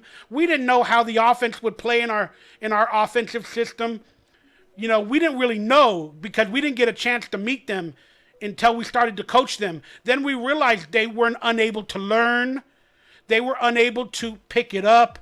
They were unable to cope or to capitulate to our standards.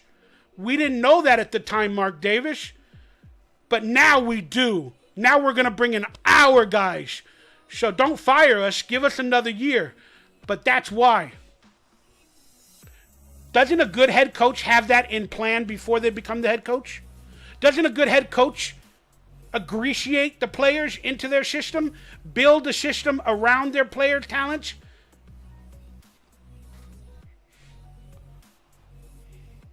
They know what they're trying to build, and they're trying to figure it out the way they want to do it. Wait a second. They know what they're trying to build, but they're trying to figure out the way they want to do it. Should I do it with Derek Carr and Devontae Adams and take a playoff team? I think that'll work. Oh, it didn't work. Oh, we got to rebuild. We got to bring in some players that I like and that'll invite me to weddings. That didn't work. But I know what I'm trying to build. I just got to figure out how to do it. Where do I place this Lego? I need to build a foundation. Where do I place this Lego? Should I use that Lego? I don't know. I've never met that Lego before. I don't know if that'll be good for my foundation. But I think I'm gonna try. I'm gonna buy that Lego on a layaway plan. I'm gonna rent that Lego piece for one day. Oh, it broke again. Oh, we'll try again. But I know what I want to build. I just don't know how to do it. Please read into what Mark Davis is saying about Dave Ziegler and Josh McDaniels. He's saying they have a plan, but they don't have a plan. And I understand they haven't met the players, so they don't know how to build it. But they know who the players are, and they know what to build. Whatever. But at least he apologized to Derek Carr. Derek Carr went on his nephew's podcast, Harvester Sports, in an hour-long video where Derek Carr spilled the beans. No, he didn't. Derek Carr tries to be as classy of a person as he can be on certain situations. So Derek Carr took it like a champ, and he did speak about Mark Davis apologizing to him And he said it was like the biggest thank you he could have ever given me. You know, thank you for your service. Derek Carr wants to continue the Raider legacy, whatever he built. He wants to continue it. He wants to have it in place for the future for the fans that do love him and respect him. And let's be honest, if he wins with the Saints, Raider fans will want him to retire a Raider because he owns all the records. If he loses with the Saints, a lot of Raider fans will just, you know, see, that's why we got rid of him. But he does have a 9-year legacy with a lot of records from the Raiders, and he deserves the respect to at least retire a Raider. And if he was ever able enough to put together a lot of wins with the Saints or whoever and go to a Super Bowl, maybe become a possible Hall of Fame quarterback, again, I don't know if that's possible. But I'm just saying, I guarantee you he would want to, you know, go in as a Raider and, you know, because they started his career. That being said, Mark Davis apologized to him and said, you know, I'm sorry for not getting it done. So that technically takes the blame away that Derek Carr probably thought Mark Davis had it him. Like a lot of fans say, Derek Carr didn't get it done. It's all Derek Carr's problem. Derek Carr does this, Derek Carr does that, blah, blah, blah, blah, blah, blah. Derek Carr feels it, knows it, and understands it. And by being traded or released or whatever cut, he knows that McDaniels believes that. He knows that Dave Ziegler believes that. And a lot of the fans do as well. And by Mark Davis apologizing, it tells Derek Carr, look, I didn't get it done. I possibly hired the wrong people. I haven't got it done for you. I haven't placed players or coaches or teams around you to get it done. So that kind of took away a little bit of maybe Derek Carr not feeling like or thinking that Mark Davis thought Derek Carr was the problem, the whole problem. By him saying, I didn't get it done, it takes some of the blame in Derek Carr's mind to be put on Mark Davis. And I hope you guys do that as well. Again, the Derek Carr haters, you're still going to hate, but put some of that blame on Mark Davis as well. Please. And the coaches and everybody else. Okay? All right. The Raiders were graded and given a report card for all of their services from the NFL Players Association. All right, and the Raiders ranked 3rd. Oh, man, the Raiders are in the top 3 of anything is a blessing. But then you read the details.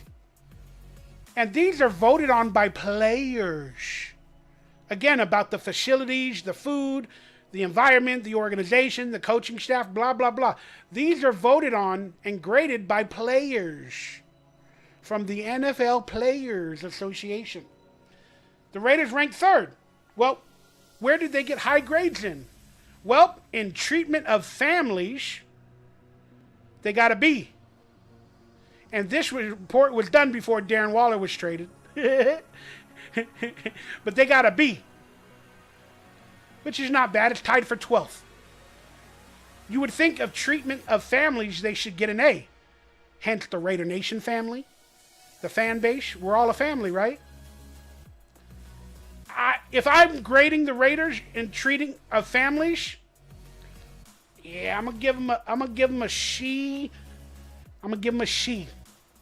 I'm gonna give them a C. Maybe a C minus.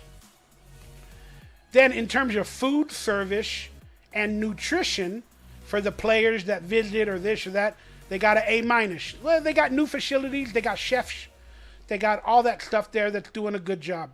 Because they got a lot of new money. Their weight room, and that was tied for 5th. The weight room is an A+, because they got that whole training facility built in Nevada. That's tied for 1st. And the coaches, the strength coaches, to heal you, to help you, apparently they got an A+. John Gruden's son is a part of that staff. They got tied for 1st. The training room that we just mentioned as well got an A, which is tied for 4th. The staff got a B+, tied for 22nd. The locker room got an A+ for team and travel, tied for first. The locker room looks beautiful.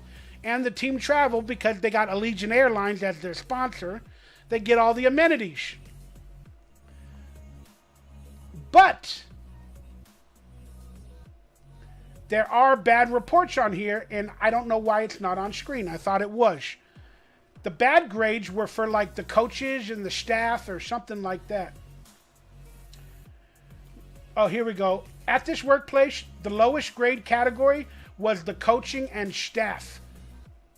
Players' respondents felt that the head coach, Josh McDaniels, is less likely to listen to his players and keeps them for longer hours than the other head coaches around the league. Longer hours are not correlated to winning, as 7 of the top 8 coaches rated as being most efficient with their players' time in the 22 survey made the playoffs this year. So, keeping players long hours and not listening to them, not building an offense around them, not communicating properly, got the Raiders a bad grade. And it should. Players are admitting this. Even players of other teams that maybe used to play with Josh McDaniels. So if Josh McDaniels is a problem to them, he's definitely showing the truth that he's a problem to us. And keeping them longer hours does not prove a winning team. Josh McDaniels thinks that, oh, you need to be here longer to learn the system, to get more plays. Hence why he traded Darren Waller, blah, blah, blah, blah, for leaving on his days off. But if you be here longer, you'll learn everything and will win. It's not true. Because teams that ranked the highest in not keeping their players longer or whatever, most of them made the playoffs last year. So there you go. The truth, our facilities, our organization, everything appears to be top-notch in terms of that stuff. But our general manager, our coaches, our staff, not so good. Now, Mark Davis, like I said, this is a Mark Davis episode, y'all. He was asked a lot of questions. He apologized to Derek Carr. He spoke on Dave Ziegler. And now we have the situation with the fans on the final 2 games of the season, where many of you might not know the story, but fans got kicked out and removed from the stadium after they benched Derek Carr, and they brought signs that said, like, fire McDaniels, keep Derek Carr, F McDaniels sweatshirts, and other stuff like that. They were escorted off of the premises, kicked out of the stadium, or told to take off their shirts, and they can no longer wear it. There's also rumors, and there's a video out there of a fan wearing a Derek Carr jersey getting kicked out, and another fan also wearing a Derek Carr jersey with the sign that said, like, fire McDaniels, or keep Derek Carr, or bench, or keep Carr. Another player getting kicked out. That might have been the same video where he's wearing the Derek Carr jersey and the sign, but he's getting kicked out live on video. This made the headwaves because the Raiders general manager woman, or the CEO or whatever, the woman, she defended the Patriots, a Patriot fan over a Raider fan recently, publicly, gave them tickets and gifts, and went against the Raiders, whatever. And now Mark Davis was asked about this whole situation because the rumor was that Mark Davis officially kicked out these fans. That he's the one that said, get rid of them. If there's a no-sign policy in the stadium, I can understand that. But they're allowed to bring signs. Everybody's allowed to bring signs and have fun. Until this type of a sign or symbol came out. Fire McDaniels. I guarantee you. And then the rumor is that Mark Davis made the decisions because he was looking at some of the fans. They said he was looking at them from the upper deck, and then, then they were kicked out. But I guarantee you, it was the Raiders press department and by the hands of Josh McDaniels, probably seeing them from the sidelines, walking out while they're training or warming up, seeing it, and then walking back and, telling the press department, hey, I don't want those signs, or I don't want those signs there. I don't want those signs there. I don't know. But the security that kicked out a couple of them told the fans that they were kicking them out. They said it came from the top of the top of the top. We're kicking you out because we were told to by the top of the top of the top. So that would imply Mark Davis. So Mark Davis was asked about this situation, and he responded to Vic Tafur with anger. That's right, with anger. We'll read that. Vic Tafur asked Mark Davis about the Raiders kicking out the home fans with negative signs last year. Mark Davis says, I didn't tell anybody to kick somebody out of the effing stadium. How dare you accuse me? He's already on the defensive. He's already on the defensive. Why are you already on the defensive? Why? Because maybe you did. You know when you catch somebody in a lie, they get angry? Well, what are you talking about? I didn't do it. It wasn't me. It wasn't me. You can't prove anything. I didn't do it. I didn't tell him to the stadium. I didn't tell anybody to kick somebody out of the effing stadium. Or maybe he didn't do it. But he kept seeing or watching the stories about how they said he did do it. And now he's so ticked off. I didn't tell nobody to kick him out of the stadium. But yet you defend Josh McDaniels, Dave Ziegler, and apologize to Derek Carr. But here, you can't even though people believe you might have done it, you can't defend it. You can't apologize. Or why can't you just say, that should never be done? That should never be done. I didn't have a hand in it, but I guarantee you, that should never have happened, and I'll try to find out what happened. Apologize in some sense. But no, instead he takes the being mad route. I didn't tell anybody to kick somebody out of the effing stadium. Are you kidding me? I would never do that. That's not me. It pisses me off, and I would never take on our fans because I'm a fan. Okay. Maybe he's just mad. Maybe it's not truth. But it happened. And it's your organization. It happened. Okay? Maybe it's not the right information, but it happened. Find out who did it. Find out.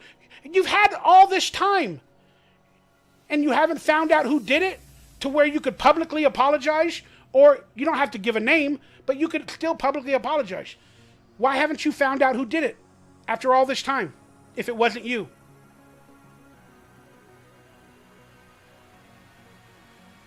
Why can't your your CEO or president, why can't she make a statement after you found out what happened and apologize to these fans? Why didn't she make a statement about it? She made a statement about the Patriot fan that got disrespected by a Raider fan. Oh, we apologize for the way our fans reacted and all that, Mr. Patriot. Please contact me and I'll give you a gift. You reacted to that, right?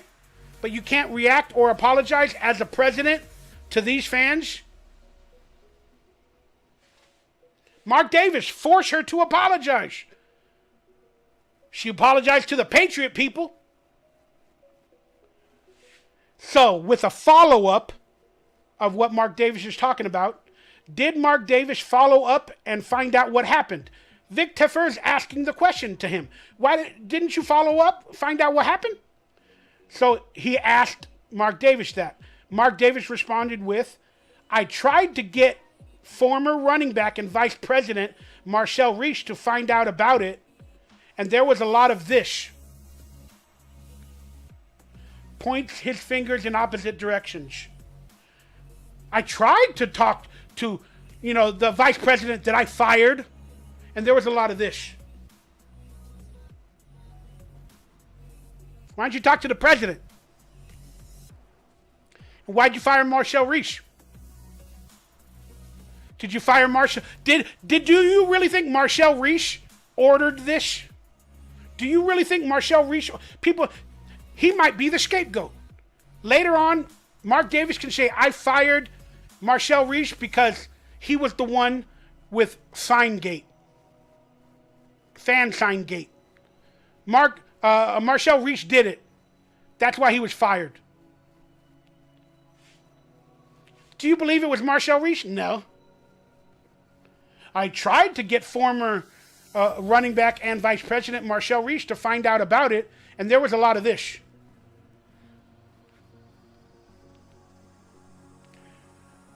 And then he reiterates, but it wasn't effing me. And I made it clear that's not the way the Raiders do things. Did you make it clear, Mark Davis? I understand you're angry. You probably didn't do it. I get it. But somebody did. The president, the PR department, Josh McDaniels, somebody did it. And it looks ugly. And you said you made it clear that's not the way the Raiders do things. Clearly it is. Clearly that's the way the Raiders do things. You defend your head coach. You defend the general manager. You guys defend Patriot fans. And you don't even speak about Raider fans publicly and apologize to them. You get rid of Derek Carr. You trade Darren Waller.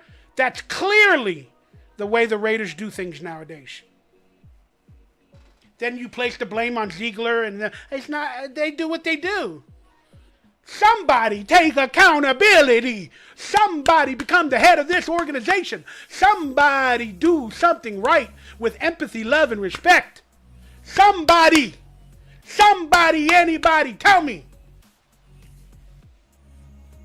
And I made it clear that's not the way the Raiders do things. Did you make it clear, Mark Davis? Make a post, make a Twitter, apologize. Move on. Take accountability everywhere. It's my fault, right? The buck stops here, as you said in the interview that we just spoke about. The buck stops here with me. But I had to ask Marcel Reese what happened. But the buck stops with me.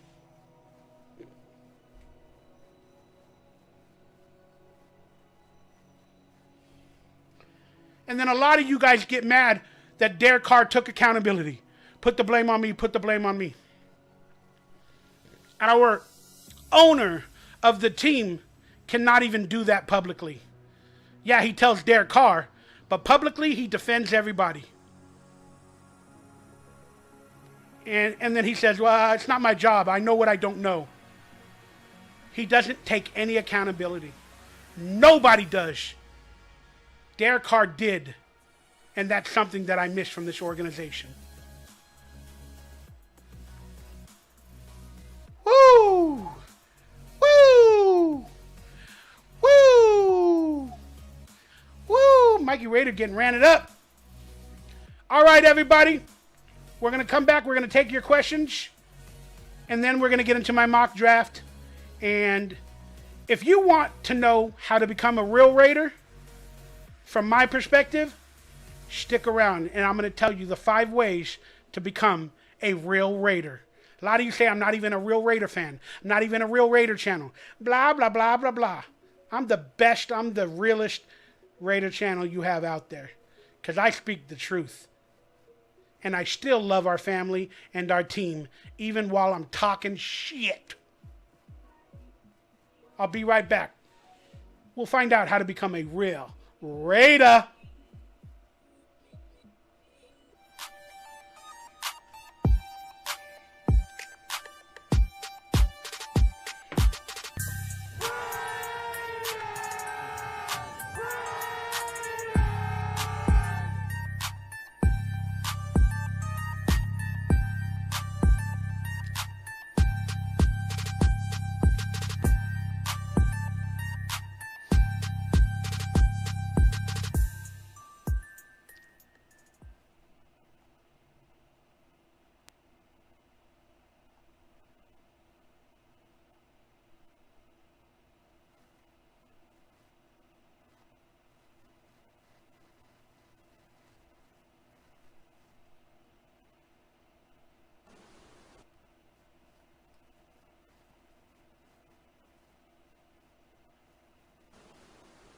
Hi, I'm Raider superfan Mikey Raider, and I'm going to tell you how to become an official Oakland Raider Nation.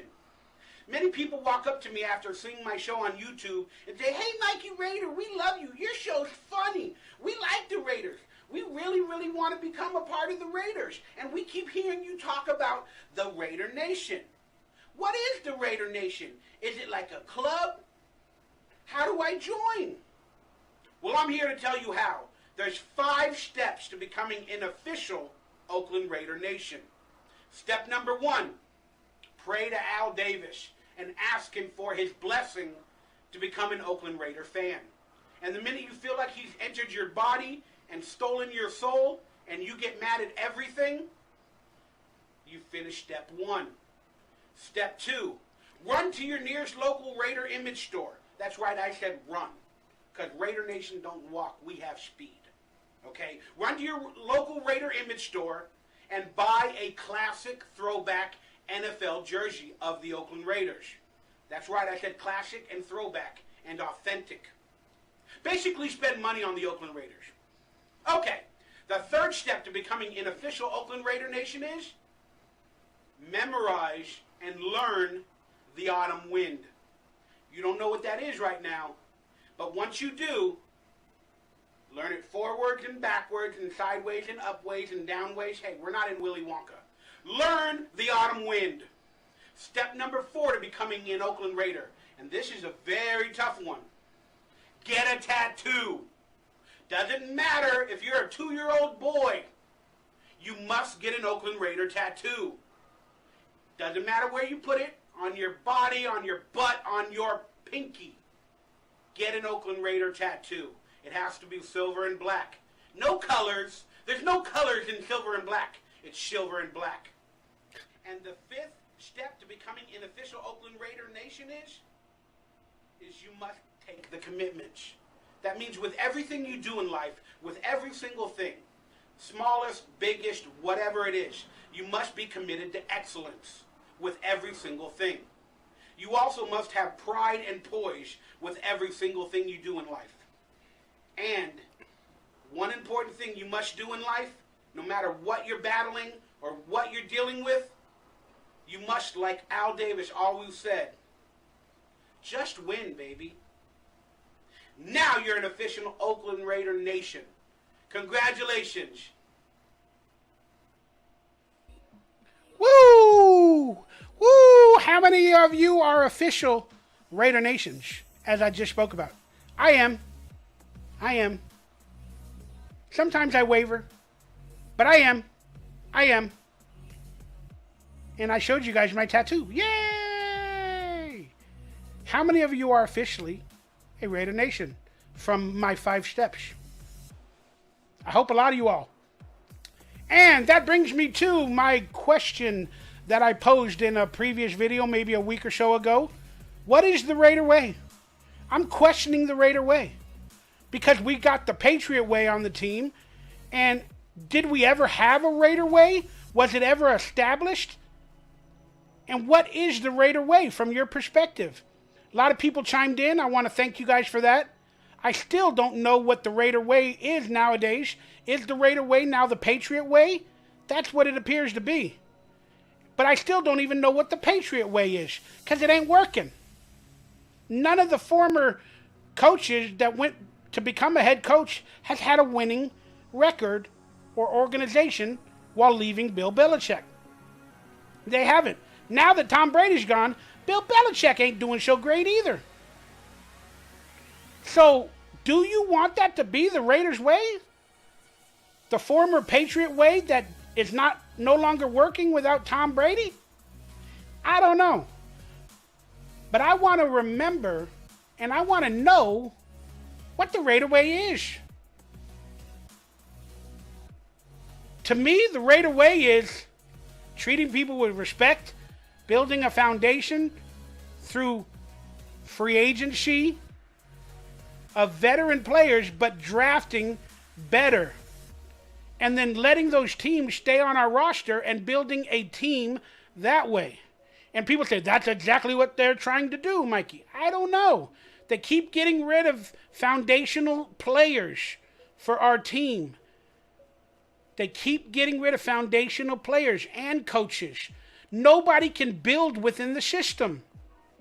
Nobody. And that's what burns my britches. You know, the coaching staff, the this, the that. Just, again, people want to blame Gruden. He didn't win either. But in his third or fourth year, he basically got us to the playoffs with that team. And it might have continued and gotten better every year after. But again, I digress. I just don't know what the Raider way is. And I want to know. Raiders, like the New Vegas Praetors. I call it the Las Vegas Patriots. It's just, yeah. Just let me know your thoughts on what the Raider way is. Because we have to have a Raider way. We have to have it. And I wish that Josh McDaniels was building it. But again, they in the media and everywhere, they keep referring to it as the Patriot way.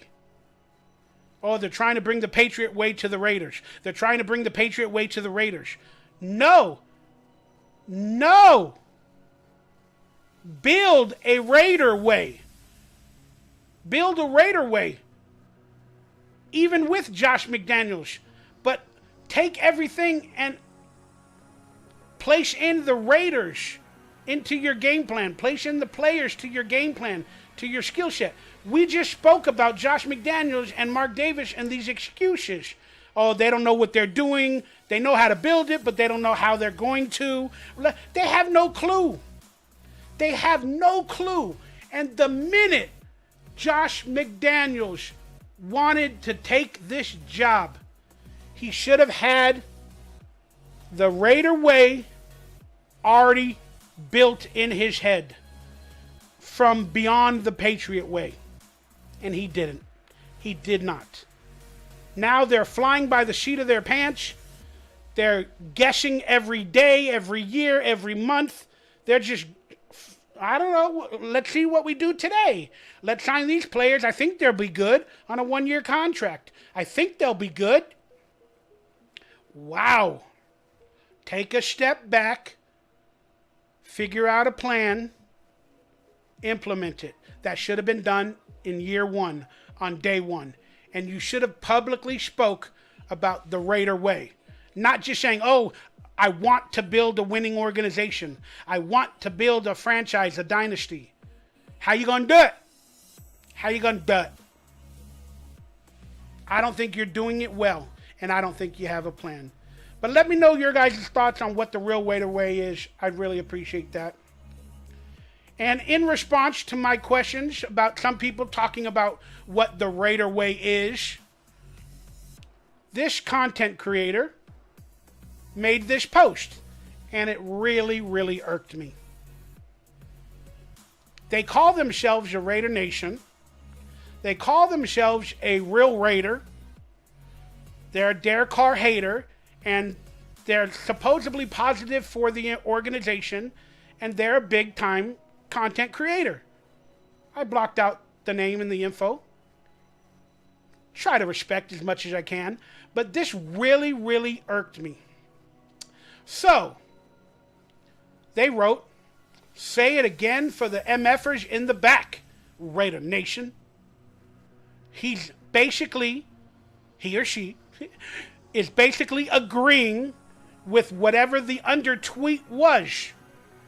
And this is in response to all the real Raider way stuff. So, this person wrote, the Patriot way is building through the draft. Don't overspend in free agency. Buy low, sell high, accountability, create a culture of winning takes time. Okay, this is in response to a Raider way post. Then this person responds the Patriot way. This is what the Patriot way is.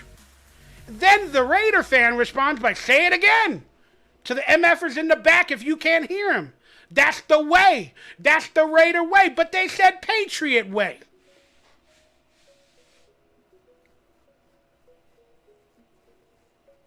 The Patriot Way has even infiltrated supposed Raider fans where they agree with it and they think it's good and they think it's working. And yeah, that's the way to build a team. They're thinking exactly like Mark Davis. They're not realizing what the actual Patriot guy is doing that's bringing in the Patriot Way and how he's doing everything against what they call the Patriot Way.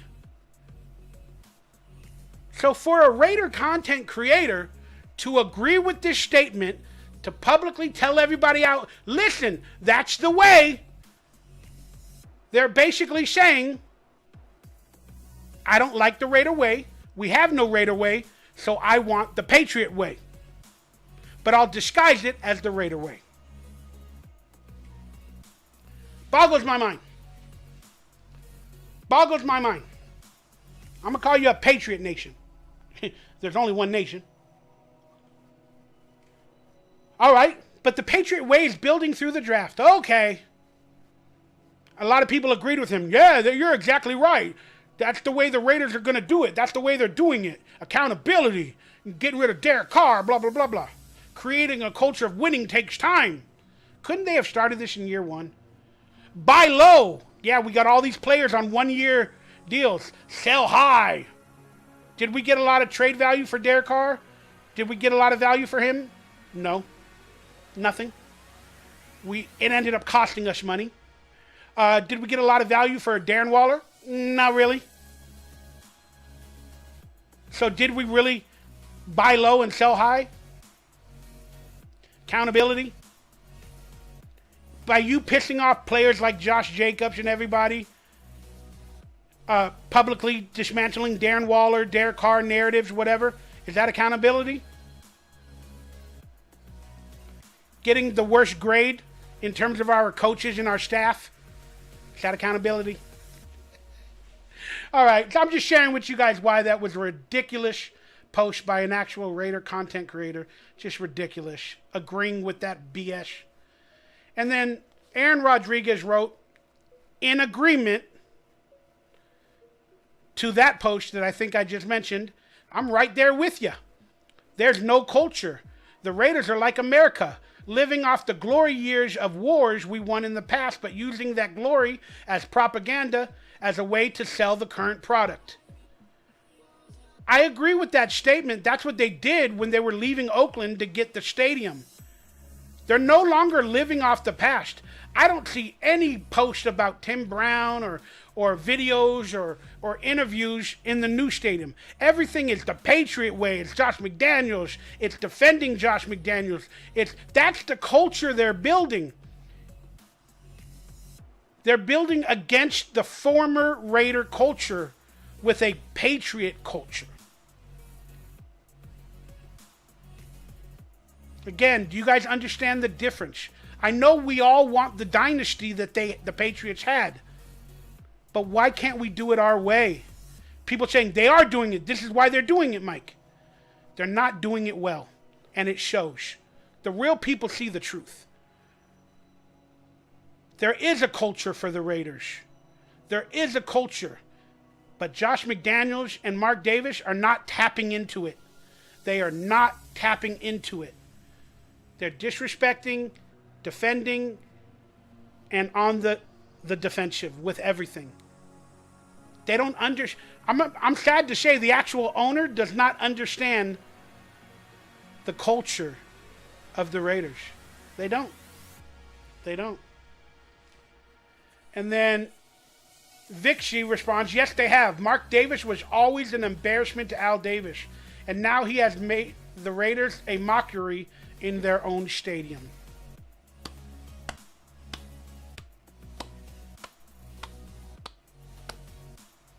$1,000% Vixie in response to these ridiculous comments about the Patriot Way.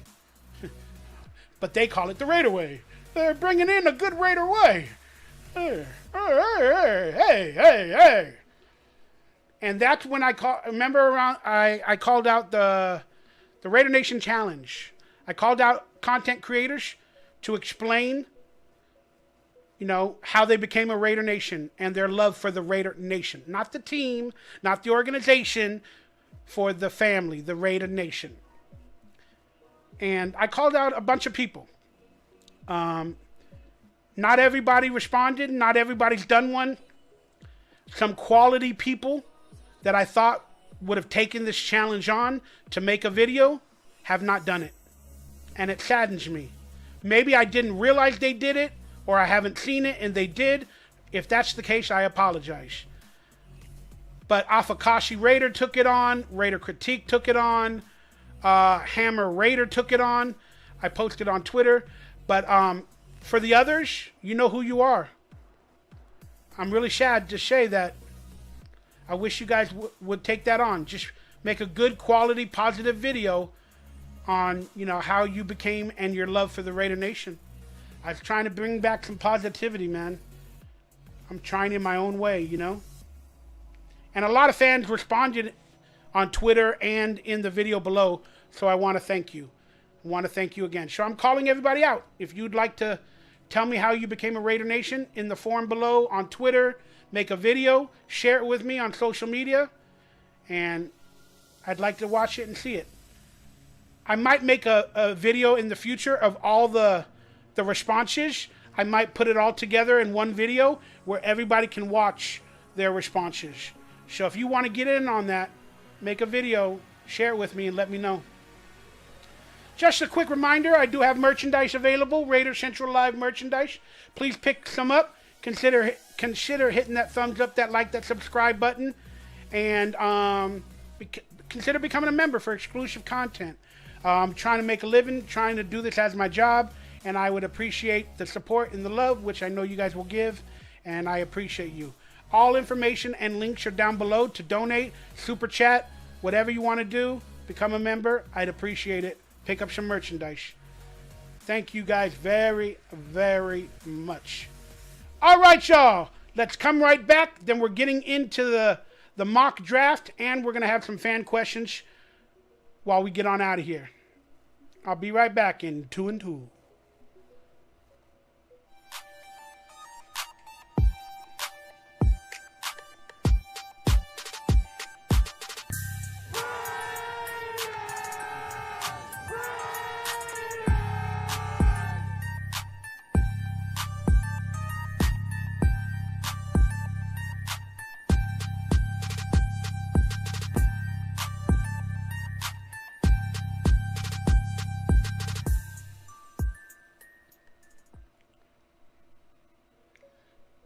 All right, it's almost draft time.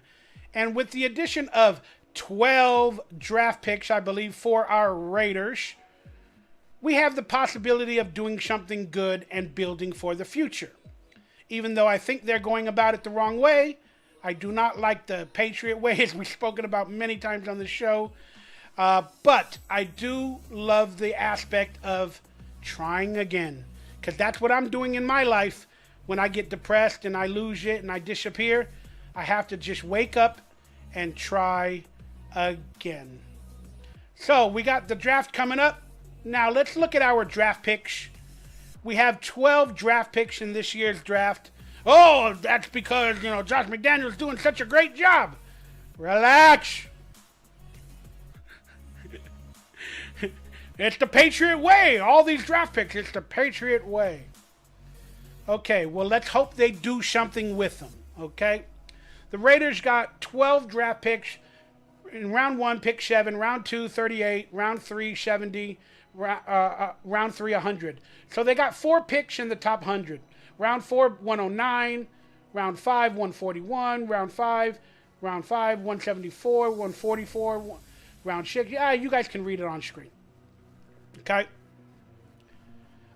We actually got some compensatory picks this year, which we haven't had those for a long while.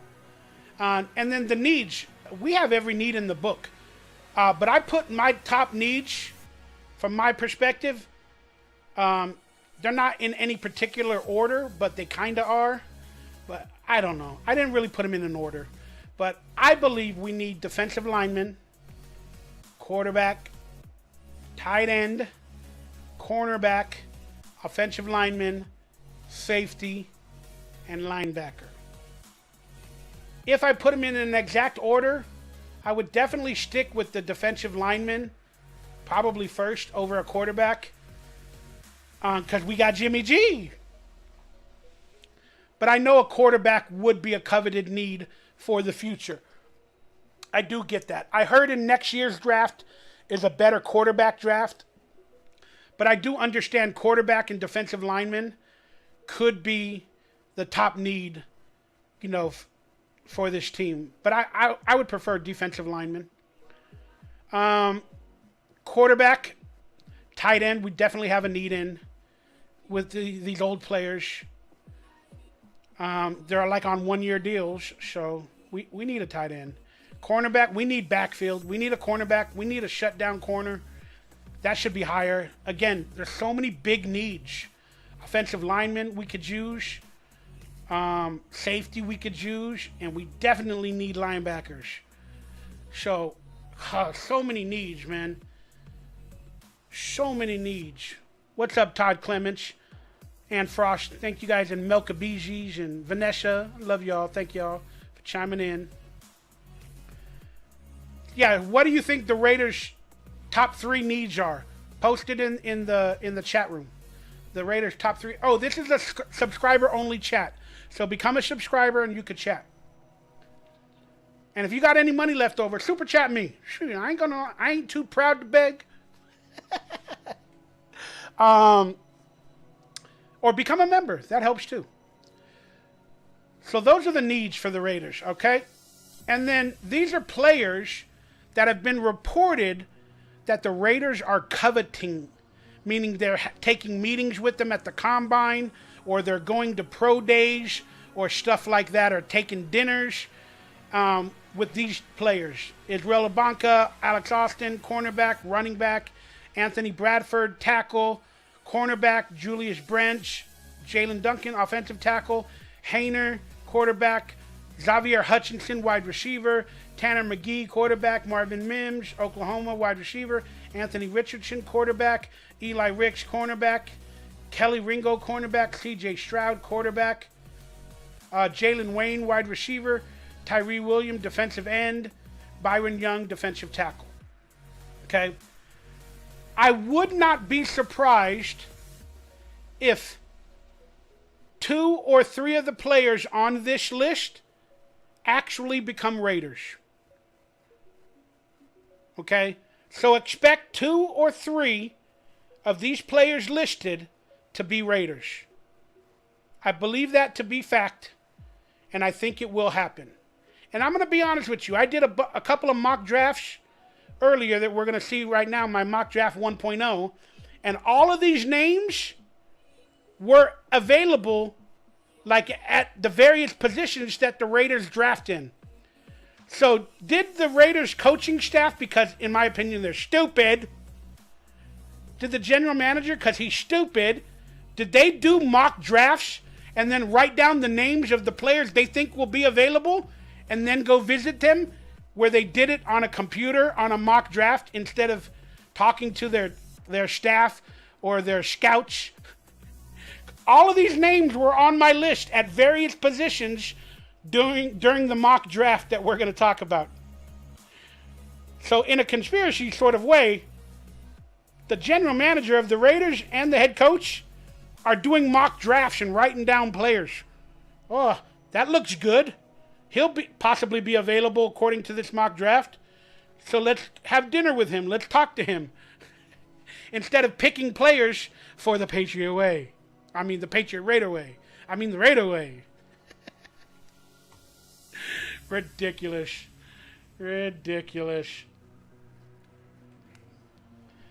All right, let's look at my mock draft 1.0. Here it is, y'all. All right, Jalen Carter was available at number 7. I really, really think the Raiders should pick him up if Anthony Richardson is gone.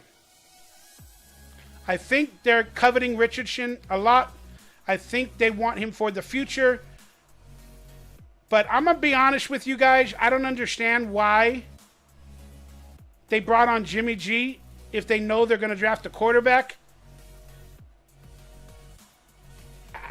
the reason why it bothers me is because, in my opinion, Anthony Richardson is not a quarterback like Jimmy G. He's more athletic, can throw the ball deeper, and he's a more athletic quarterback that would need a system like Lamar Jackson, like the Cam Newton that was with the Patriots. Again, I'm no guru like that skill set wise, but if we got Anthony Richardson, which I think they will if he's available, they're going to have to build an offense around Anthony Richardson. They're going to have to build an offense a la like he did with Cam Newton around Anthony Richardson. Because Jimmy G can run the traditional Tom Brady offense or whatever, but they're going to have to create a new offense or game plan or, a ton of plays for Anthony Richardson to see what they got and to figure out if he's the future. So they're going to have to build a game plan or an offensive game plan for Anthony Richardson. Why didn't they do that for Derek Carr? You get it? He became the coach to work with Derek Carr. But then he didn't change anything for Derek Carr. Then he signs Jimmy Garoppolo. He's probably not going to change anything for Jimmy Garoppolo. But yet there's the possibility he's going to draft Richardson and change it for a rookie quarterback. Or is Anthony Richardson going to be asked to do everything like the Tom Brady offense, like the Derek Carr offense, like the Jimmy Garoppolo offense, where he just adds a better athletic ability to that type of an offense? Or are they going to add more RPOs or this or that? Again. But whatever. There's a lot of debate around that stuff. But Anthony Richardson, I picked him with the 7th pick. Then I got the safety, Brian Branch out of Alabama, going to the Raiders at 38. Then at 70, I got a linebacker. And the reason I went with safety, because I think we need a safety. And he was a highly touted ranked safety who dealt with major players in college, being from Alabama, national championships, and all that other stuff. He's seen a lot. And he can be a great player for the Raiders defense. A quality talent. Brian Branch out of Alabama, safety for the Raiders. Now, Jack Campbell. Don't you love that name? As a linebacker out of Iowa. Iowa, in my opinion, always have the best linebackers. So I picked number 70. I went with Jack Campbell. Look that dude up. That's a name that could be a linebacker. Jack Campbell. I'm telling you. And his ability is top notch. I got grades of A on all these 5 picks. Then, we need an offensive tackle.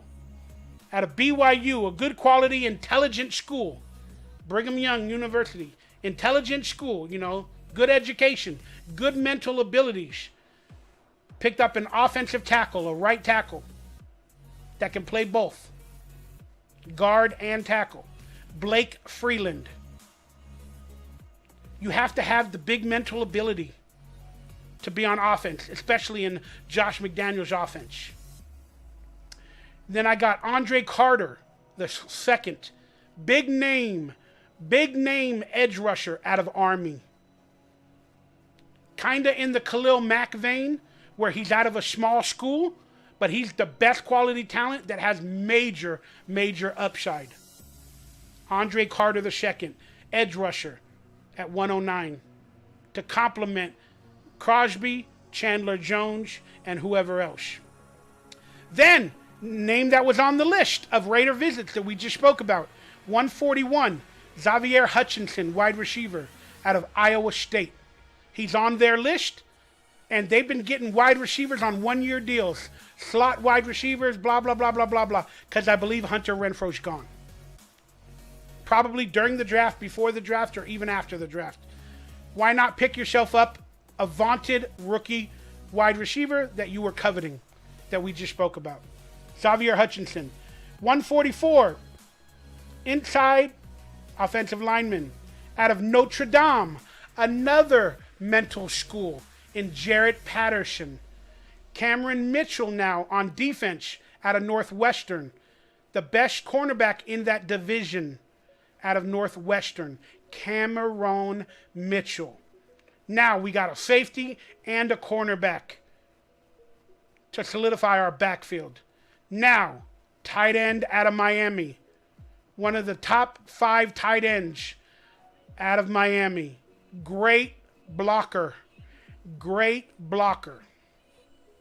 Will Mallory out of Miami. Then 214, another offensive tackle. Out of where? Florida, in Richard Garage. Why another offensive tackle out of Florida? Well, he has familiarity with Anthony Richardson and their offense, and he's a smart guy. So he could teach Josh McDaniels the offense that Anthony Richardson excelled in at Florida. Plus, they're teammates. They know each other. They trust each other. Richard Gurlage out of Florida. Then, a defensive lineman that could play tackle or edge or nose tackle out of a big school. Jalen Redmond out of Oklahoma.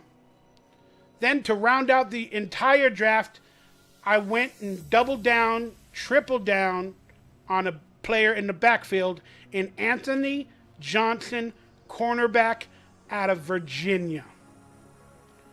So, not only through my 1.0 mock draft did we solidify a future quarterback, we got some quality talent in the backfield, we got some quality talent at the in the beginning of the defense, on the defensive side of the ball, and in the backfield, the interior offensive lineman, and I know I only got one linebacker, but again, we signed 3 linebackers on 1-year deals, and I believe Jack Campbell, who we drafted in my mock draft, will be one of the starting linebackers on our roster. I know a lot of people say they need to go all defense, but that's not going to be the case. Josh McDaniels is going to sign at least 4 to 5 offensive players out of this year's draft. Maybe even more. No matter what. And there are many possibilities where we need to trade to covet Anthony Richardson or whatever. We're going to do some scenarios in future videos. But for now, that's my mock draft 1.0. And maybe I'll come to you guys in the next couple of weeks with a 2.0. But I got a grade of an A- from this company for this draft. And almost all of the picks that I picked were A's or B pluses. The last pick, Anthony Johnson, was a C plus. So I thought I did pretty good. Let me know if you guys agree with my mock draft, or let me know your mock drafts. Addicted to Profits, we have 12 picks. I see about 4 on offense, 8 on defense. Oh, thank you, Fish and Game. I appreciate it. Fish and Game Anglers Club. This has been a good show, Mikey Raider. Thank you. God bless you. I appreciate you. Whoops. That being said, do we have anything else? All right, let me answer some of your guys' questions in the fan room for about 5 or 10 minutes. And we'll see what happens. What's up, Raider Nation? We're in the Nation Live segment room, where I'm going to now finally pay attention to some of your comments. So go ahead, give me your best question, what you want me to talk about. You want to debate me on something, whatever. Just let me know in the chat room. Again, it's subscriber chat room only. I appreciate you, subscribers of the channel. Addicted to Profits. What did he say? Have you heard of the MLC podcast? And they're doing huge super chats at this moment. I mean, I'm in contact with somebody to be a part of that podcast, but not right now. I can't do it. I appreciate the love, the support. Just cannot do it right now. I'm working on my own things. And also, like, that channel, they're kind of involved in, like, the comedy world, where I have some issues with some other podcasters that are involved. So, I don't know. I just don't want to do that. I don't want that negativity. And people say it'll be positive, but not right now. I'm not into it. But thank you. I appreciate it.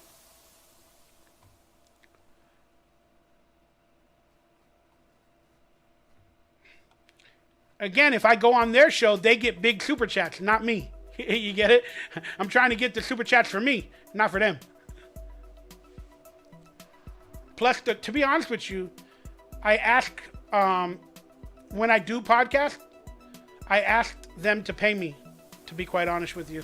Because I need money, I need support, I need help. So I charge. I charge to be on podcast.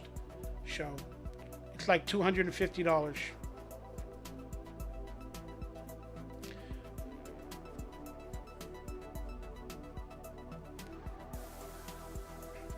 Well, I'll hit them up, Addicted to Profits. I'm talking to somebody on Twitter, and I'll hit them up, and we'll see. But for a few days at least, yeah, I'm not doing anything right now. I'm going to focus on me, this channel, my other channel. Appreciate it. Do we got any Raider questions from anybody else about the Raiders, not about podcast or anything? If not, I'm just going to close out the show.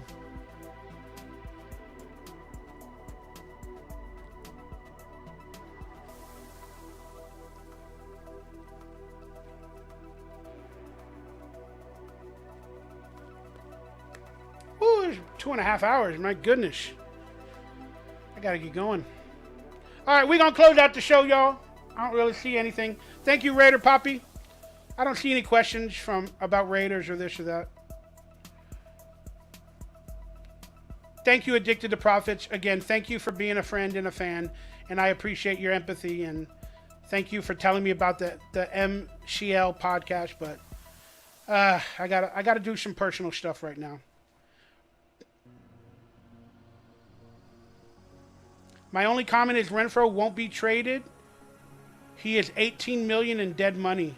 No, if they trade him, he takes on the contract, don't they? Oh, that's if traded? Yeah, I got to look into that. You may be right. You may be right. I got to look into that. Man, thank you. Thank you for that. I do got to research that a little bit better. All right. This was a funny little thing. Jalen Carter has too much off-the-field issues. Again, but if Anthony Richardson is gone, I mean, you got to take him at 7. You got to take Jalen Carter. You have to. If the coveted players is gone, you got to take Jalen Carter at 7. Look at this funny tweet from somebody about taxes in the government since it's tax time. The government said, "You owe us money. It's called taxes." And then the person goes, "How much do I owe?" The government, "You have to figure that out. I just pay what I want?" "Oh, no. We know exactly how much money you make, but you have to guess that number too." "What if I get it wrong?" "Well, then you go to prison." Read this tweet. And for those of you that understand it, wow. That is so funny. That is so funny. And I don't quickly want to talk about it, but all my money from taxes was taken. I owe the IRS, the state of California, and they took every dime. Hence why I'm hurting. So it is what it is. It is what it is. All right, Raider Nation. Thank you guys for tuning in to today's show. I look forward to seeing you on the next one. And do expect some hidden quality content for the Raiders of classic shows, new content for members only in the days ahead, as I'll be uploading them in the days ahead. And you guys can relive some classics and nostalgia. And then I will have a Raiders Roundtable for members only to join this Friday. So think about becoming a member to join the Raiders only members roundtable this Friday night. That being said, I love you all. God bless you all. Thank you for tuning in. Let's find the positivity. Let's find the good health. Let's find the amazement in life again. Life is too short. Try to enjoy every day. So, for Addicted to Profits, David Money, Raider Poppy, Frost WSA, everybody, Vetto that was online, I love you all. God bless you all. Manny Bruce Salvador, I love you all. God bless y'all. And I'll see you on the next Raider Football Talk.